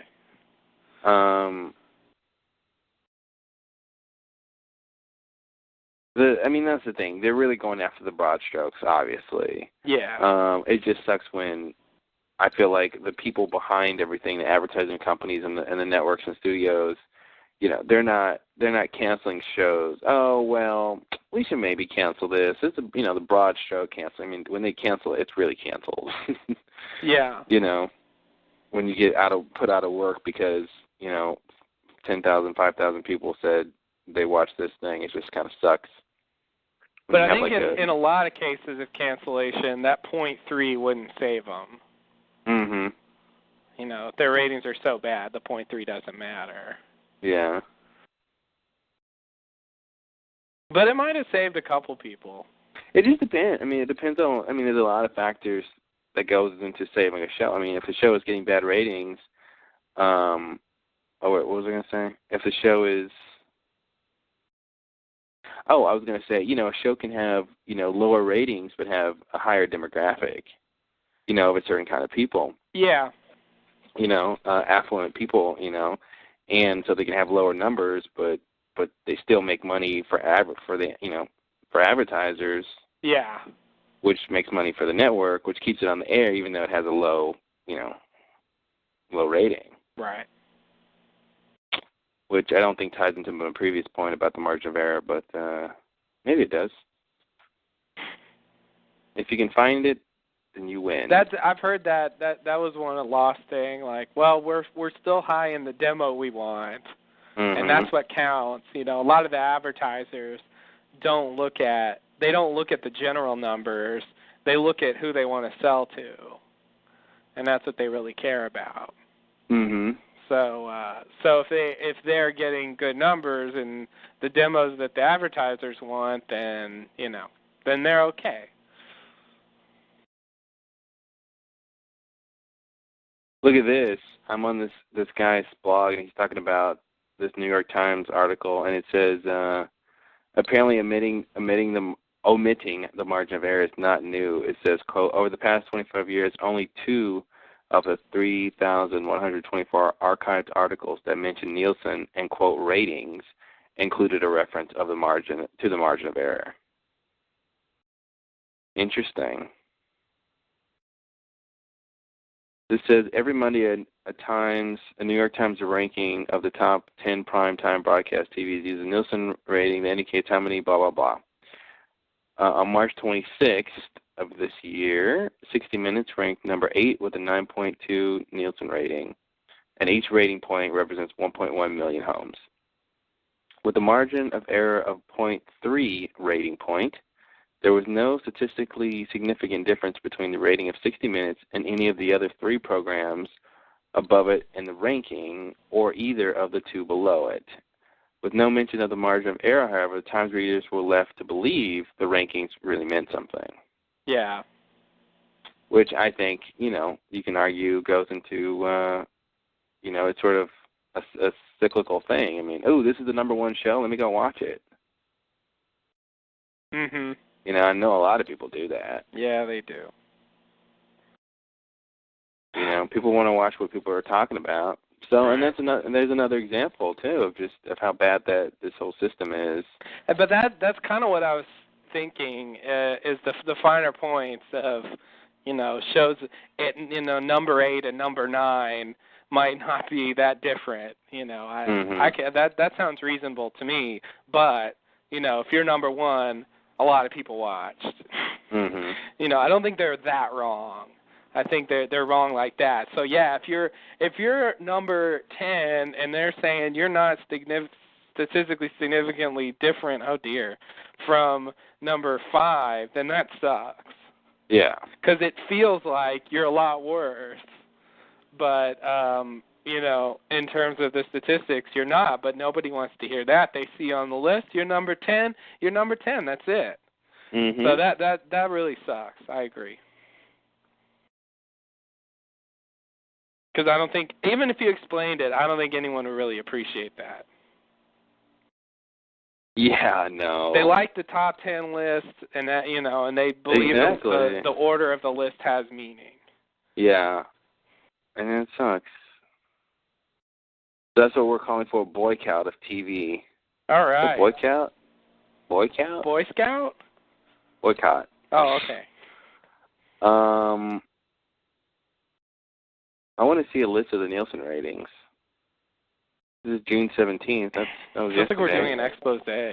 I know, right? Razzle dazzle. I just want to they're telling me in paragraph form. I just need a chart. Give me a chart of the ratings. I just want a chart. Chart me. Chart me. Anyway, I just want to see what this, let's see what it looks like here. From February 12th to the 18th. Okay. Anything more current, USA Today? This is USA last February.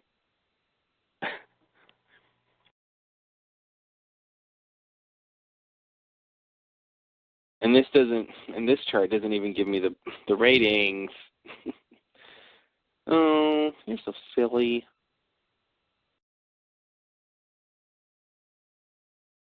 They just tell me how many people.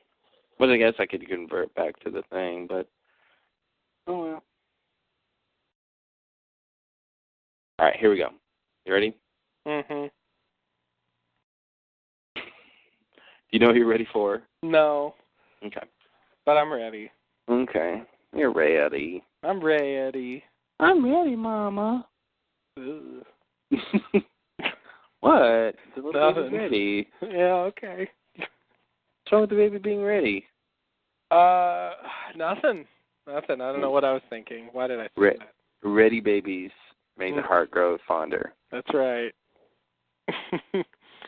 A ready baby is a happy baby. Is a ready baby. Ready babies are our future.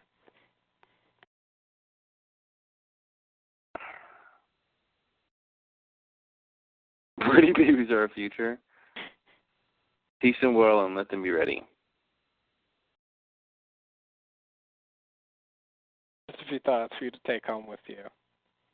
You know what's cool is, unlike on the Lost Lowdown, we don't have to be funny all the time. Yeah, isn't that nice? Yeah, we can just let a couple jokes bomb. That's fine. Yeah. Lost Lowdown is a laugh riot. Bombo, bombo, bombo. Sometimes when we're doing the Lost Lowdown, I just want to stop and laugh because it's so funny. Yeah. Not all the time. Are you speaking as you or as some other character? Because that was a weird voice. Oh, what? Was that you saying that statement, or was that some other person? I said that statement. I know you actually. Never mind. Obviously, you're the one speaking. I felt like you were doing a voice, and maybe that was supposed to be somebody else. Never mind. Okay, well.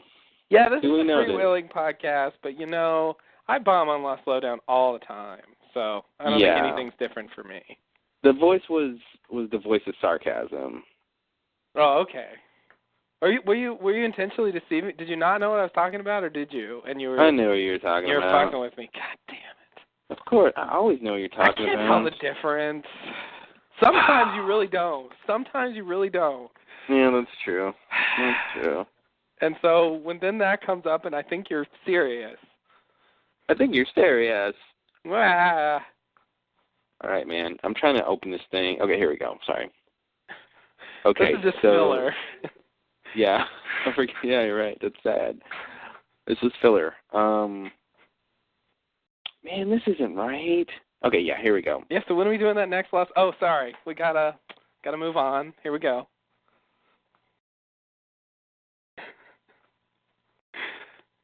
And coverage rating? What's the difference with coverage rating and a house? I'll see. Oh. We're ruining everything. Ruined my point. Right. I don't even care anymore. I don't either. I stopped caring a long time ago, but hey, man, do what you gotta do. Man, yeah, dude. I'm looking at. I don't even know what's going on. Whatever. I love it. I hate it. Who cares? All right, Mr. Podcast. I'll keep watching TV anyway.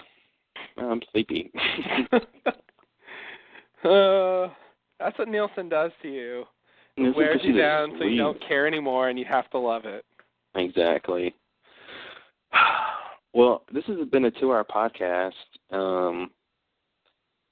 Just mere weeks after our other Mr. Podcast, which was mere weeks after our 13-hour podcast. Yay. So, I don't know what that means, but I think we're done. Do you want to talk about what we're gonna do with the Lost Lowdown? Okay. No. You mean the that thing? Yeah. I don't know. Okay. I was trying to think of something funny. I couldn't think of anything. Oh. All right. I was trying to think of something funny to pretend that we were going to reveal to people. Oh. Yeah. Like, oh, do you think we should tell them that we're not going to podcast anymore? Yeah, that works. Anyway. Oh, you mean about the we haven't really decided what we're going to do, right? Yeah, I thought we did. I left that meeting feeling a little unsure. I was unsure, but I was pretty sure you made a decision. Oh, God. As far as I remember, you decided that we were going to do something. Let me think. What was it? Oh, no, it's all my decision, huh? You totally said what we were going to do, but I forgot what it was. I think I said I think what we decided collectively as a team, which we are, is that we were going to do a best of series, right? Best of? Best of what? Oh, yeah. Gotcha. Best of Lost, crazy ass. Sorry. What are you talking about? I thought you meant like best of the Lost Lowdown. Oh. And that we were just going to cut together clips of our old shit. Oh, that sounds awful. It really does. For everyone involved. You know what they do when people go on vacation, just throw on some clips of old shit. Or done with vacation. So, yeah, no. I remember that was it. The best episodes, and then we were going to, talk about it, and, And then we said we were going to let people vote on their favorite of each season or something, like maybe one or two episodes a season. Oh, yeah. That was and good. Then, Yeah. And then we would do sort of a live kind of commentary podcast about those. Mm-hmm. So people could listen along with us while we discuss Fire Plus Water. Right. Yay. Please don't pick Fire Plus Water. Please. I know they won't, though. They won't. Unless they just want to, spite us. Which I don't think they do. They don't. They don't want to spite us. They want to... They're nice people. Write us. Yeah. And spite us? I don't know. RIGHT. Oh, yeah. That makes it worse, right? Maybe. I don't know. What does it mean to write someone? To write them, to make it right. To make what right? Them. Oh, okay. Just as people? As you right or wrong. Okay. But how, are you suggesting that we're wrong? No, we're just the opposite of right. Okay. Okay. Yeah, that I hope that was a joke. What's a joke? What's a joke? All right. I'll follow along with a lot of things. Sometimes I get it.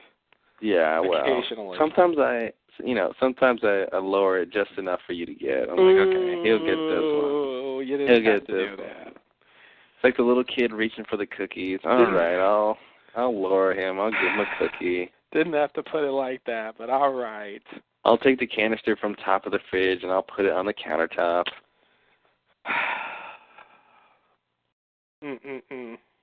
By that I mean sometimes they make it obvious and sometimes they don't. Yes, that's true. So yeah, that's the big revelation is that we're going to do... So what we're going to do, we're going to pick 2 episodes each? I don't know that we got the specifics worked out. I feel like we did, but... Well, I guess what I mean is I feel like they're still subject to change. Yeah, that's definitely true. But I think what we said is, 2 episodes apiece. And then they'll vote on one, something like that? I don't know. I don't know where the voting comes in. I forgot about the voting part. Well, I mean, we probably should really not be planning this on the podcast. That's number 1. Number 2 is we should really sit down and figure out how much break we have and how much time we have to do podcasts and how much time we need to fill with podcasts. Because I'm thinking if we each did 1 episode a season, that's 6. And then if they each chose 1 episode a season, that's 9 total. So that's 9 podcasts. Right there. But would we do 1 podcast for each episode? I was thinking... No. Yeah. Oh, what? Yes. I was thinking, we would do like our retrospectives. We'd maybe do like 4, 5, whatever episodes per podcast. Well, then we need to do more. Then we need to pick a higher number of bests for that season. Then maybe we each pick like 3 episodes of that season. Are you suggesting that this thing carry us through all the way until Lost comes on again? I'm thinking to carry us through a lot of the way. Yeah. I mean, I think it can. And we just have to decide how long we want it to carry us. I was thinking a really short term, like this carries us to the end of the summer or something like that. And then we go on to something else. But we could do that. Obviously we haven't planned it completely. Oops, the secret's out. How long do you think you can talk about your favorite episode of season 1? That's the thing. Not that long. I mean, we've done our retrospectives. We've gone more in depth. It's going to boil down to me praising the episode, and I can't do that forever. I mean, how about we do 2 episodes each, right? So that's 4. Only 2? In 1 podcast. Oh. And do no more podcasts on that subject? and then we have 3 total. So 4 for each season. 4 episodes. Oh God, and I'm one really confused. podcast. Hold on. So one podcast for each season. Each podcast is 4 episodes. Oh, okay. Okay. And what about the voting thing? And then the voting thing is separate. The voting thing would be an additional 3 episodes, 3 podcasts. Oh, okay. 3 podcasts? Oh, I see what you're saying. Well, yeah, 3 podcasts. I mean, I guess if we did a commentary, it'd be like 40 minutes, an hour. I mean, that's not. I mean, what are you suggesting? We do all, like, we ask for everybody's best of, all, and then we do we do all 3 best of episodes in one podcast? No. I figured it'd take 2 or 3 to do the best of stuff. No, I'm talking about the audience best of, the listener best of. Well, I figured that would be incorporated. We would do ours and theirs at the same time. In one podcast? Well, I mean, like I said, probably would take 2 or 3, spread out over those. Okay. I guess I'm back to my original question. Okay, we want the podcast to be like around 3 hours, right? 3 to 5 hours, right? Well, yeah, I guess if we really want it that long, maybe we do need them all in one podcast. Well, I mean, I thought that's what you wanted. No, that wasn't what I was thinking. Because I was thinking, if we did, if we do a commentary podcast and it's an hour long, fine, it's an hour long. That's totally fine. I was thinking something like your top 3, my top 3, and the voting top 3. In 3, one podcast? 3 podcasts. Oh. I'd rather it stay consistent with the seasons, though, so we're not flipping over the seasons per podcast. Your original thing, well, we could do that, too. We could do Season 1, Season 2, Season 3. But your original thing was one podcast for each episode, right? That was the thing that I didn't think it should. I wasn't thinking that many podcasts, but I didn't think just one, though. Okay, how about, I want to go season by season. Okay, so we could do Season 1, mine, yours, and the voting, and Season 2, and then Season 3. Okay, go back to the first part. Season 1, mine, yours, mine, and the voting. Mm-hmm. Okay, that's in one podcast, you're saying? Yeah. Okay, and how many episodes each? Best of Season 1. What do you mean, how many episodes? You get 2, I get 2, and the audience gets the 1. So 5 episodes for one podcast. Oh, we get 2 from each season? I thought I'm we just asking got 1. you. Oh, you're asking me. Okay, see, here's the problem. When you wanted more podcasts per episode, that's what I was trying to do. Give us more podcasts per episode instead of one podcast for one episode. I was thinking, 2 or 3, maybe 4 episodes per podcast. This is getting confusing. Well, I'm getting really. What's happening? I think reality is breaking down as we know. Did you just say? What's going on? Okay, listen. Let's do this. Okay. Did you just say you want to do 4 podcasts on one episode?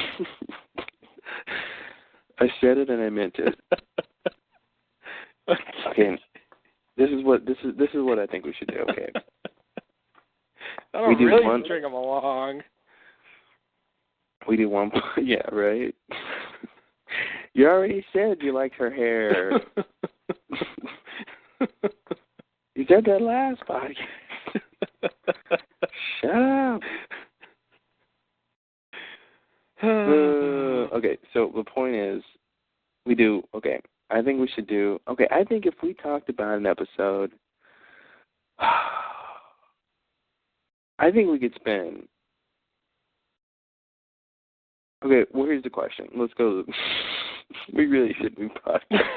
This is ridiculous. But you know what? The first podcast, we were trying to name the podcast. Every now and then we take it behind the curtain. But I thought we got better than that. Nah.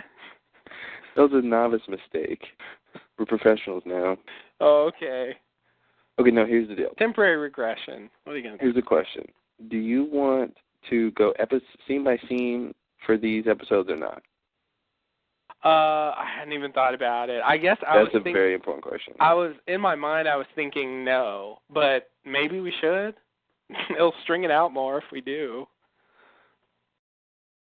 But I think we should. I think we should go scene by scene because it's been a while since people have seen them. And really, if we don't, I'll have like 5 minutes on each one. Well, that's the whole point. Okay, so if we go scene by scene, that's like an hour minimum for that episode. Yeah. So I say we do. Okay, the first podcast will be, an episode you like, an episode I like, right? Second podcast, and maybe a viewer one. Okay. Okay, that maybe make that around 3 hours. Then the second podcast will be same season 1, another episode you like, another episode I like. Okay. And maybe another viewer one. I guess we could do another viewer. Why not? They should get 2. We get 2. Sure. So that's 2 podcasts, 3 episodes each, just for season 1. Mhm. So we would get 6 podcasts out of. Are we going to coordinate so we don't pick the same ones? Yes. Because I feel like there's a decent chance of overlap. Yeah, I agree. See, I think one of the original ideas we were going to do, we were going to each pick one and then have, the best of the season. Because what our favorite ones are and the best of the season aren't necessarily the same. You know what I mean? Yeah. I was thinking we would pick our sort of individual favorite, the ones that are our favorites for kind of maybe specific reasons, and then the one that you and I agree is the best on the season. Yeah. Best of the season. Yeah. I know what you mean. I think that we may not personally enjoy the most, but you can recognize it's the. Yeah, or the most pivotal, or the. Yeah. I mean, maybe we can even pick. Hey, that's another thing we can do. I'm glad we're recording, so we'll remember. We can maybe let the audience pick. What's the silliest episode of the season? Okay. What's the most pivotal episode? What's the most action-packed? I don't know. Oh God, it's getting crazy now. Dude, we got 9 months. I mean, we do that forever. Forever. Yeah. And we'll just talk about it. Yeah, we could do that. We can do that. Or we'll do something. But you're going out of town soon. Who, me? Oh yeah, you're right. Only for a week, though. The week after next, right? Yeah, I'm leaving on Saturday. This Saturday? Yeah. Okay, so we're not podcasting this Saturday. I guess not, huh? Unless I do it from the road, which I won't. When do you come back? Unless I do this thing that I'm not going to do. Mm-hmm. Sorry, guys. Maybe I can do one from Dallas. I doubt it, though. Hey, guys, this is how much he cares about you. He won't even podcast from the road. I got to focus on driving. I can't, make... You can't worry about your diligent fans. God. Diligent? Diligent, why not? Diligent and refreshing. Bracing our fans. Okay, well, what day do you get back? Riveting.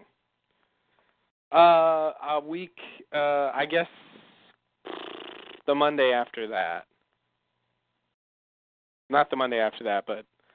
The Monday after the Monday after that. Yeah. So the earliest we could podcast would be in 3 Saturdays. Not this Saturday, not next Saturday, but the Saturday after. If we got a podcast on a Saturday, then yeah. Yeah. And actually, I probably can't do that Saturday either. You're just quitting all over the place. It'll probably have to be, if we have to podcast on a Saturday, it'll probably have to be the Saturday after that one. And we don't have a podcast on Saturday. What? We don't have to podcast on Saturday. Well, that's good. Then we might have other possibilities. The soonest we could podcast is Wednesday of the week you get back. I mean, give you like a day to recuperate and watch whatever episode we have to watch or something. Mhm. So, for the folks who are interested... Yeah, that's the problem. I'll have to watch the episodes and probably take notes. And oof. What? And if we're going scene by scene, somebody's going to have to do that. So, I'm looking at you, Vicky H. You haven't helped enough. We need you to do show notes for us. Show notes. Show notes. So basically, for those who are interested, don't expect a new Lost Lowdown before July 4th. Yeah, and actually, sorry. it's July 4th. We'll be busy. You'll be busy. I didn't realize how busy I was getting during this time. I was thinking we could get one out sooner, but yeah. Oh, and actually, I should say some of our listeners might not be busy. Those who aren't in America, since you care nothing about July 4th. Oh, yeah. And there's a few of you that I know of. There's very many few. Some of you might think it's silly or a trifle. Oh, you silly Americans and your silly celebrations. Do you know how many times my country has declared independence? We don't celebrate every time. It's too many times. Too many. I don't know what country that was. I don't either. It was kind of going all over the place. It was. I'm changing. I think it was Latvia. I was doing a Latvian accent. I just like that word. Do you? Yeah, but we are based in America, and we do have a number of American listeners, so at least a fair amount of you can, will be... Well, based on the sample size, I would say that, okay, I'm done.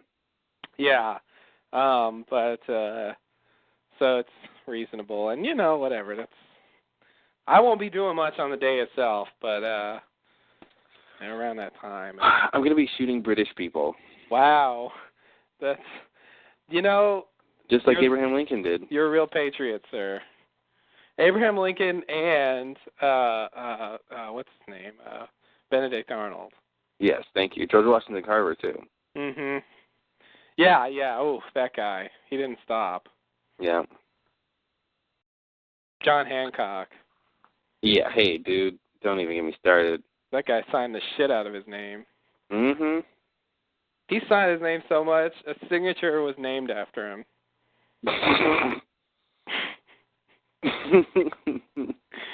Tough crowd. This is the kind of thing you gotta pull your jacket, loosen your necktie after that joke.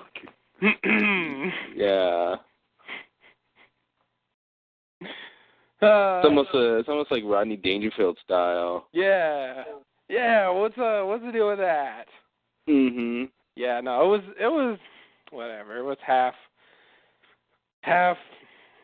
sort of observation. Anyway, whatever. You know that joke that some comedian who's probably really famous said. You might even know this. It's a big joke. It's like blah blah blah, ADD, ADHD, blah blah blah. In my day, they just if you had that, if you were whatever, they just called you stupid or whatever. You know that joke? Mhm. Or no, but now I do. There's some joke like that, and some pretty big comedian said it or something. In my day, that you're just stupid. Maybe Bernie Mac or I don't know. Something he would say. Anyway, I was talking to my roommate's mom the other day, and I think it was her I was talking to. And anyway, it was just funny because she said the exact same thing, but she wasn't saying it in a joke form. We were talking about kids and stuff, and education and blah blah blah, and then all this stuff came up with medicating kids and all that stuff, and it was just so funny because she just kind of casually said the exact same thing, and I'm thinking in my head, wow, there's a joke out there just like that, but based on this truth that we're talking about right here. Mhm. So I thought I'd share you that story. Share you that story. It's a great point. I'm sure there's nothing to be learned from understanding the reasons why people... Dude, you know what's funny, though? I mean, I think to a certain extent, and it's funny, it actually goes back to the original topic of The Sopranos, is because AJ when people are told they're depressed, sometimes they use that as an excuse, oh, I'm depressed, that's why I'm moping around, like, oh, don't ask me to do anything, I'm depressed, you know what I mean? They use it as a shield and as a crutch, and I think there's times when kids and doctors are like, oh, your kid's hyperactive, here's some Ritalin for him, like he's got ADD. It's like, no, he's a little hyperactive. Maybe he shouldn't be eating those lollipops before, class or something, I think you're getting a little glib. Am I getting glib? Mm-hmm. I'm hearing a touch of glib. A touch of glib. I've read all the medical journals. I've studied psychology. I think you're the one who's glib, Matt. Oh, wait, what happened? Yeah. No, I mean, that's not to say that's not a problem, but I just feel like there's something annoyingly anti-intellectual about, like, oh, fuck it, they're just stupid.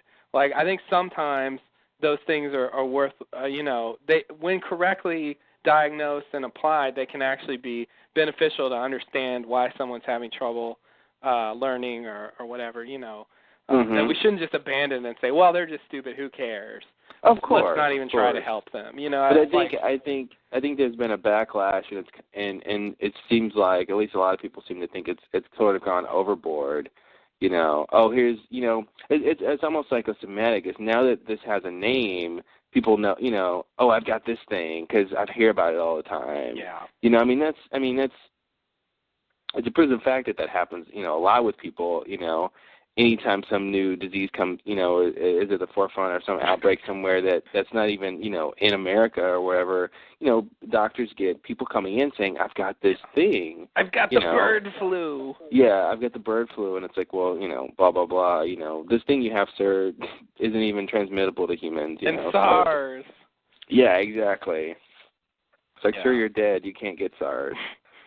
But anyway, somebody told me this funny story about their mom and how she keeps touting that she has ADD, and I just thought it was really funny because she uses it as an excuse for stuff. She's like, oh, blah blah blah. And that's just to me it just seems so funny. Like, I don't know, 40, 50-year-old woman like just claim, I've got ADD, I've got ADD. Like, it just seems I don't know, it just seems kind of funny to me.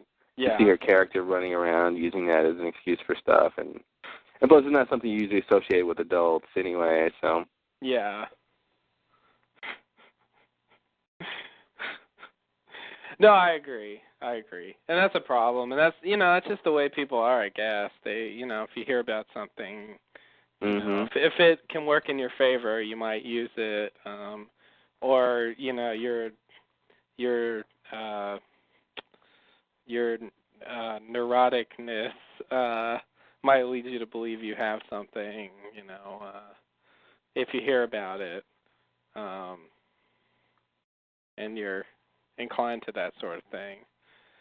But, what are you going to do? Not, like, ever mention these things or cover up what their names are? Or, what's the solution to that? I don't really know. The solution is, like, not coming up with these, like, disorders that are so nebulous. Right, medicine? Stop inventing disorders. I don't know what's going on. I don't know anything about anything. Wow. Yeah. You don't know anything about anything. I think that means I know everything about everything, right? Yeah. I guess it doesn't rule that out. Know anything about anything. No, you shouldn't. Wait, what did you say that means? I don't know what it means. It should mean you don't. It should mean you know nothing. Exactly. Okay. Because if you know something, that means you know something about something. And anyway,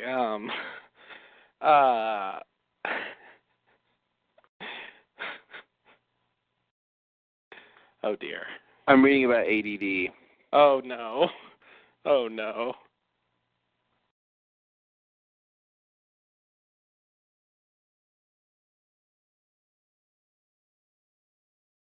Yeah, I mean, I think ADD is something someone might say if they have trouble, with their attention span, and a lot of people have trouble with that, and it may not rise to the level of a disorder. Yeah, it's just, I mean, I'm looking at ADHD here, and it's characterized by a persistent pattern of inattention and or hyperactivity, as well as forgetfulness, poor impulse control or impulsivity, and distractibility. And you've just named every kid ever. Hey, where'd you put your toys? I don't know. You've got ADD. Hey, stop fidgeting in your seat. Mom, I got ADD. No, okay. I'm making light of ADD. I'm sure there's people who have it, and it's a condition that that obviously exists. When it gets, I'm not saying it doesn't exist. Yeah, that's the thing. I feel like it swings the other way. It gets abused, and then it's like, let's throw it out altogether. Yeah, and, it's just there's probably some kids out there who have like serious attention problems that are beyond what a normal kid would have, and they completely like destroy their ability to, go through school and interact normally, and It's just, I think it's one of those conditions or whatever that it's just bad luck that its symptoms are the same symptoms of the people it affects. You know what I mean? Like kids are those things whether or not they have ADD or not. Now, to what level is the difference? Yeah. It's like if you had some disease that, well, it affects, men, who have arms or something. It's characterized by, a male human with arms. Oh, crap. Well, you know what I mean? Like, it just sucks, because that's what you have and that's what you are. Right.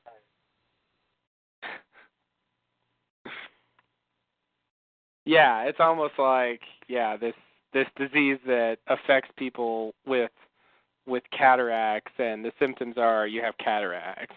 Mm-hmm. And that's kind of silly. Yeah. Because it just seems like you're saying, nothing.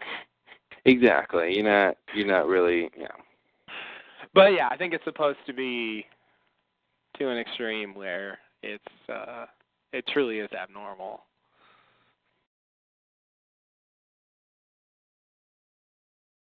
No medical cure is available. Son of a bitch. What about that Ritalin? Apparently that's not a cure. Okay. Just a treatment, maybe? I don't know. Yeah. Who knows? Cures are few and far between.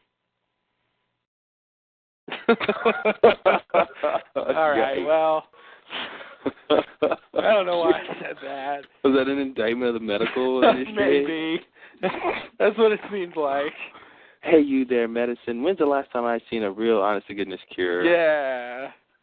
It's been few and far between. You take antibiotics, and it's like, is that supposed to be a cure? It's like, sure, you gave us a polio vaccine. Sure. Polio vaccine is good. Mm-hmm. Check. Oh, God, stop saying that. Good one.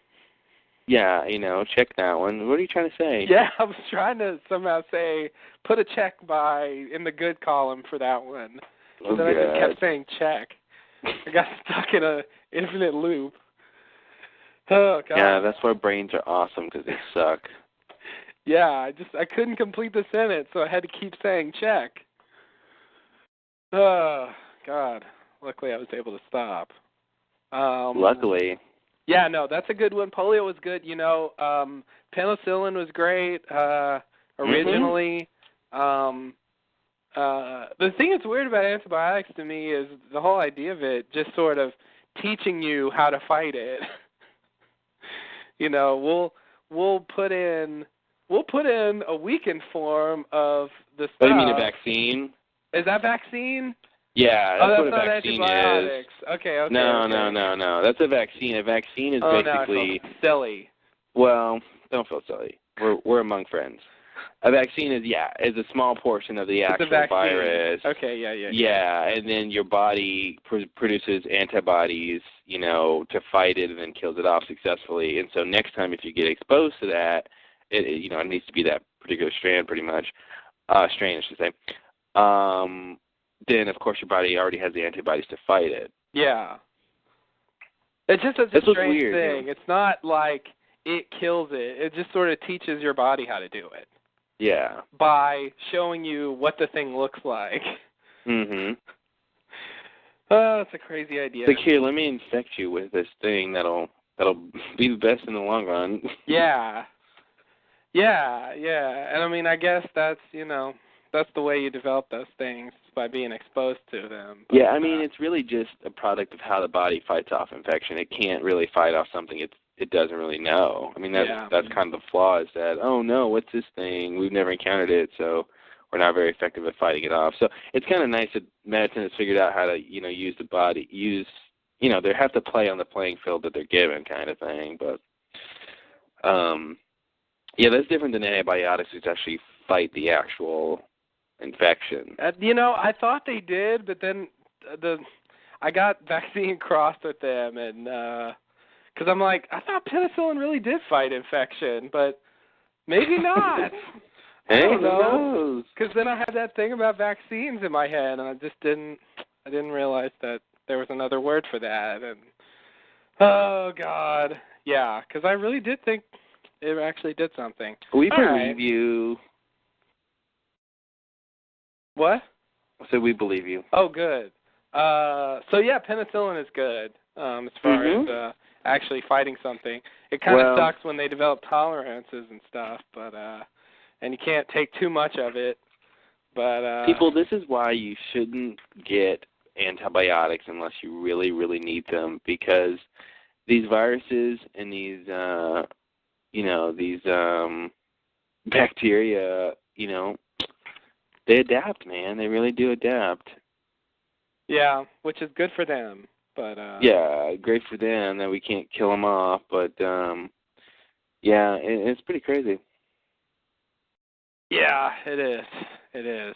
So yeah, you know what? I'll give them that. Obviously, they've come a long way. Sanitation was a big advancement. Yeah. They really didn't know they had to do that at one point, and that was not Well, good. they had no idea what germs were. Yeah. I mean, the idea that there was something invisible on you, what? Yeah. There's something smaller than my eye can see? Who dost thou say this nonsense? Surely you jest. Oh, silly medieval times.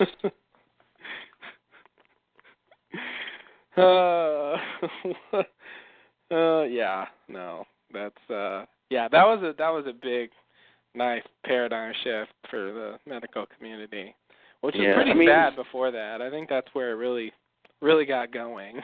Yeah, I mean, I think it's really interesting to think of how conscious we are of our environment, of like what we touch, and don't touch that, and then put your fingers in your mouth, or touch that and put it in your eye, because you're aware of that. You're constantly aware of germs and stuff like that. It's kind of interesting. Totally different. It's a different world when you have no idea that I can't go touch this rotting meat and then go like lick my finger or something. Right. Work out in the field all day, or go hunting or something, and then come home and just eat with your fingers, and touch your kids. I don't mean like that. Oh, see. Sorry. Sometimes clarification is worse. Sorry, I said that. I'm like, oh, that sounds horrible. That's not. I just meant like pat him on the head or something, Yeah. See, the problem is you can never come home and just touch your kids. That's illegal. I understand. Never advocate that. That was a bad phrase. Can't say touch kids without it sounding bad. But, a little pat on the head, whatever, Nice stuff. I hope if you have kids, you do more than just pat them on the head. But all the love and attention they get, a nice pat on the head. No, this isn't innocuous. That's all you got to do to them, right? and then they go in their room and they somehow feed and clothe themselves and raise themselves on their own. They're great. They're great. Every fortnight they come out for a gentle pat on the head. And then they retreat themselves. I'm ready for my pat, Father. Where did you learn to talk? I've been reading. Oh, God. This kid's a little scary. Yeah, that's kind of scary. You'll die, all right. I've been learning things. In secret. Yeah, it's not good. Not good at all. No, if your kid locks himself in a room and teaches himself how to talk, that's bad. Beware. Beware. You Buyer might beware. have... You might have a problem on your hands. Yes. Or genius. Or genius. It could be a genius, but you got to be suspicious. Anytime kids seem like they know what they're talking about, it's creepy. Yeah. That's why Dakota Fanning's creepy. Yeah, it is. Absolutely. She always knows what she's talking about. Yeah. Luckily, she's getting older, where it'll be more reasonable. Yeah. Don't forget Elle Fanning, her little sister. Oh, God. You like this kid? You like that kid. You know what, dude? What happened to Haley Joel Osment? Oh, sorry, Haley. I think you're done. Yeah, he had that one movie, something about lions. Oh. No, when he was older and not a cute kid. Oh, something really? He did an older movie? He did a movie with or a newer movie when he was older? Robert Downey Jr.?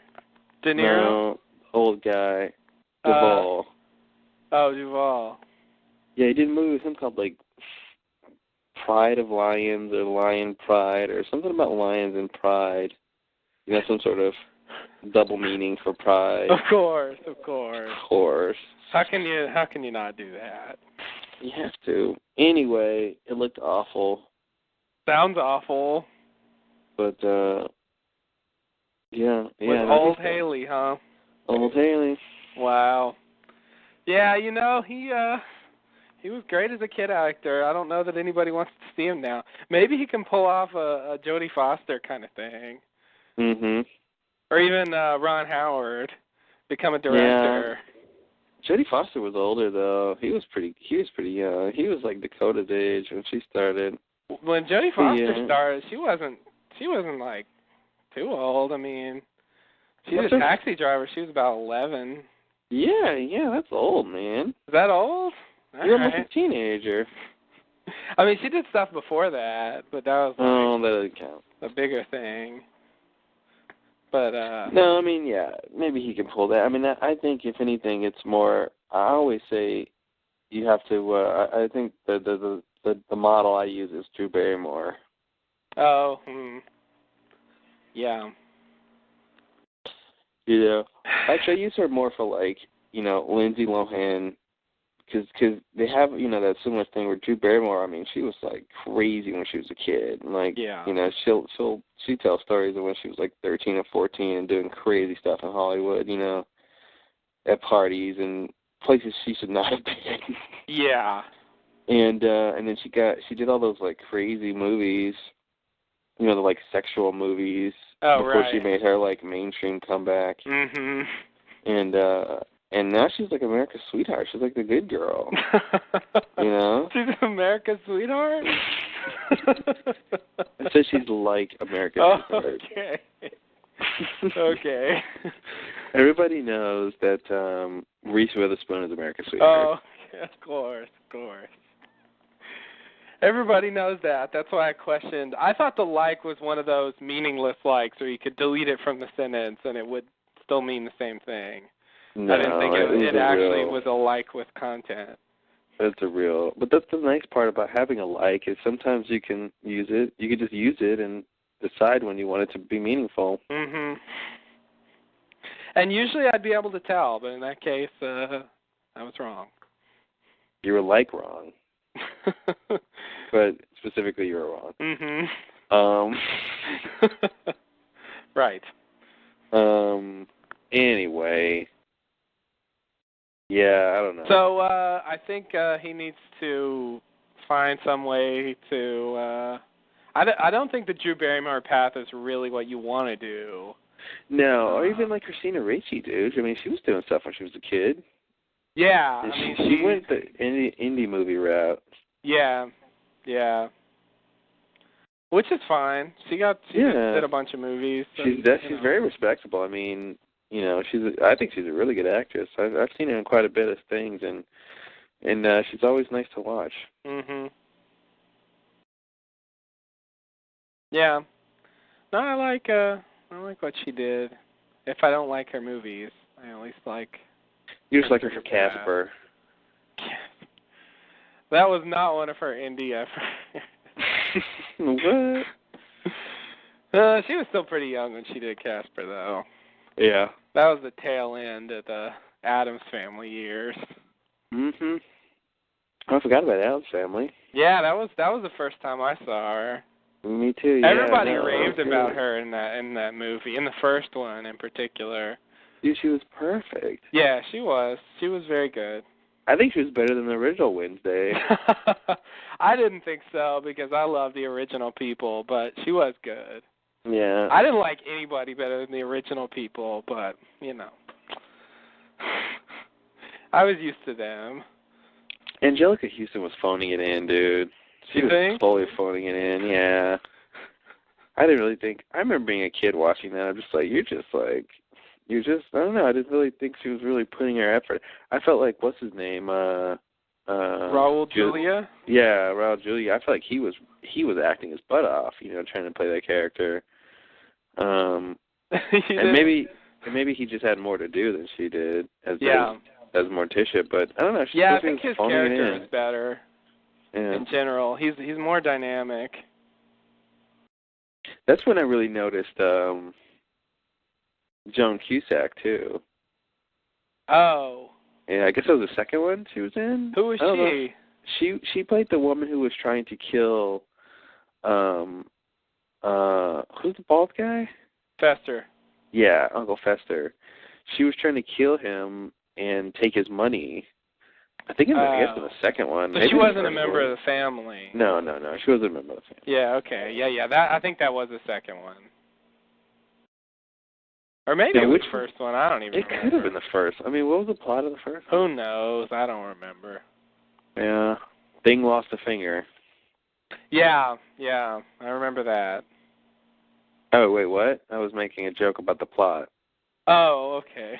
Did that really happen? I thought that really happened. Maybe I'm wrong. I don't know. You just said you remember that. I think I do remember that. I swear I can see it in my head. I can see oh wait, did you say Thing? Mhm. I meant the little hand. That's who Thing is. Oh, I thought Thing was the big hairy thing. No, that's no, oh man, Uncle Fester and oh god, I gotta look it up now. What's the you know what I'm talking about, right? Yeah, it has a name. It's a person. It's a person. Well, it is. It's No, I know. I just it's not like Thing. I thought they called it Thing, but Thing is the hand. Cousin It. Cousin It. There you go. See, that's pretty close.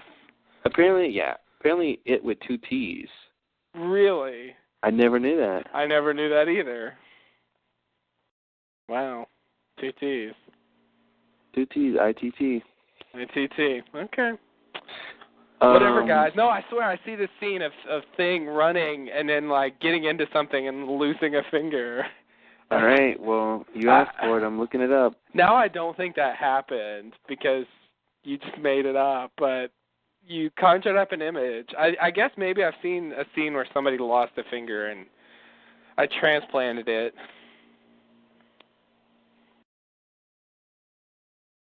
I'm looking it up. All right. I think there may have been a scene when he almost lost a finger. Maybe that happened. I feel like there was a scene where something like scissors or something snapped at him and you thought he lost a finger, but he had really just raised it or something, and then he puts it back down and you see that he didn't really lose it. I feel like that scene's there. Oh, okay. Maybe that's what I'm thinking of. That'd be good. That would make it logical. Sounds like a good scene. Oh. Yeah. Oh no. It sounds like a scene that might actually be there. Mhm. I don't know how much I want to watch it right now. What do you mean? Yeah, Christopher Lloyd as Uncle Fester was a weird choice. Yeah, I mean, I thought think he that did a good job, comment. but it's just a weird choice. It is, yeah. I really like the original guy. I never thought he was as good, but like I said, I felt that way about everybody. I feel that way about everybody. Because I love that guy, and I love that guy, and this guy's my friend, and this guy's my real friend. I'm just a drunk guy. Oh, okay. You know, though.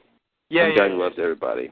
Oh, yeah, of course. This guy right here, I love this guy. This guy.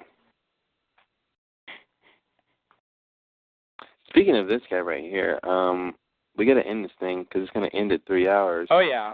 It's almost done. Thanks and namaste. Whoa! Just preparing you. Okay. Although, I'm not going to say that because that's how we end the other You really shocked me. I'm like, yeah, that was my other thought. I'm like, man, you don't say that here. And it was really abrupt. And I'm like, fuck, if I'm supposed to end it now, we're screwed because I couldn't go with it. You know, I always forget how we end them, and I think we usually talk about how we forget how we end them. Yeah, we that's just, exactly. end it. We don't have an ending for Mr. Podcast. We just don't. And we always talk about that, and then we just decide to end it, and then later we forget, and then we go again and again. That's exactly the pattern. And you can listen to the past ones, and you can hear us talking about the same topic. Mm-hmm. So I'm going to say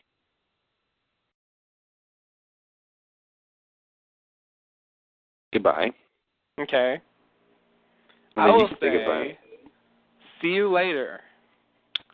Peace.